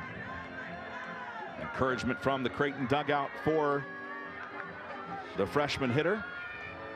8-2 your score. 13 hits for Nebraska, just 3 for Creighton. Martinez sets in her stance. Jensen, the left-handed freshman, delivers, and that ball hit foul again, and it will get over into, wow, the hand of a Creighton fan right in the front row. I'm going to assume that's one of the Creighton dads that made that catch. No, maybe. Oh, it must be part of the Dalton family, perhaps, because there's right there Jed Dalton and the family sitting there. Good battle from Aubriela Martinez. The 2-2, and it's tapped foul. No, it's into the glove on the swing, and Jesse Farrell tags out Martinez, and that is it. The Nebraska Cornhuskers, they gave the Jays a little bit of hope early and then shut the door. A big 4-run 6th inning. Puts it away. Another one in the 7th, and your final score is 8-2. Yeah, Jensen was just really, really good coming in to start the 4th inning. Gave up 1 hit. The only base runner she gave up. Didn't walk anybody, struck out 7. She faced 1 more than the minimum. And that was that double that was hit by Avery Barner. I mean, just an absolute lock 'em up and shut 'em down performance tonight from the Nebraska ace. Yeah, Nebraska got it done on the base pass too. They get 4 runs out of their top 2 in the lineup, and of course Casey Hoffman does some damage in the latter innings as she added to that lead. She was the 4th run and the 8th run, and that solo shot will be the longest home run hit in this park for a little while, I would say. That was big. It wasn't an important run in the game in the end, but it was a huge hit. You have to give Creighton their credit. Audrey Gilman pitched pretty well. You said it off air, going to be a hard luck loser tonight, giving up only 3 runs. Pitched really good against a very powerful Nebraska lineup. Just had some unfortunate circumstances in that 1st inning. The ball off the glove of Erica Perez, which kind of kept things moving and allowed Nebraska to score 2. And it wasn't until late that the Huskers really got it going. So we're going to head down to the field and talk with Alexis Jensen, who will, of course, her outstanding performance in the circle was the big key for Nebraska. She came into the 3rd, will win this game and grab another victory in that win column. Alexis, what a performance from you. Obviously, Creighton and the Huskers were right even with each other into the game, and then you were just shut down. 13 batters faced in 4 innings of work, and the strikeouts. It's not uncommon for you to strike out batters, but what kept Blue Jays off balance so much tonight from your perspective? It was definitely a team effort right there, and the bats, when we started hitting, it really helped the confidence in the pitches go, and it's just a team effort, and it's kind of just when I trust my teammates behind me, it makes it really easy to throw strikes and be myself out there. It's your first chance to play in this rivalry game. What's the atmosphere? What's the feeling leading into a game like this when you know it's the in-state rival? It's just like any other game. It's just another jersey. You just gotta play your game and just go out there and trust your teammates and have fun. Well, Alexis, obviously the start of a very good career for you this year. Keep up the good work, and congratulations on the win tonight. Thank you. Go Big Red. Alexis Jensen, again, just another game. Doesn't matter that she grew up in this part of town and has seen the Blue Jays and Huskers face each other before. I mean, that's a great answer. And again, obviously she probably felt that way through high school as well. Doesn't matter who I'm facing, I'm going to go out there and try to mow them down. The nameless, faceless opponent. Just someone standing between me and a win. That's kind of the attitude. And this Nebraska team, I'll tell you what, if you haven't seen them in person, you did tonight. And I think they are every bit as good as billed when you look at the record and you look at the stats. Watching them play is equally as impressive as all that. Yeah, they get 2 runs in the 1st inning. Again, we talked about it. What if Jordy Fromm's liner is caught by Erica Perez? They add 1 more in the 5th to take the lead, and then 4 in the 6th, and of course that big bopper home run by Casey Hoffman in the 7th inning, and that is your final score, 8-2, 8-13-0 for the Blue Jays, or excuse me, 8-13-0 for the Huskers, 2-3-1 for the Creighton Blue Jays. Both teams on the road this weekend. NU heads to Rutgers. The Blue Jays head to Butler. And again, for my partner, John Schreiner, I'm Jake Ryan saying so long from Omaha, Nebraska. The final score again, 8-2. Number 4 Nebraska takes out the homestanding Creighton Blue Jays. Remember, all games airing on the ESPN networks are streaming live and archived on the ESPN app. This has been a presentation of ESPN.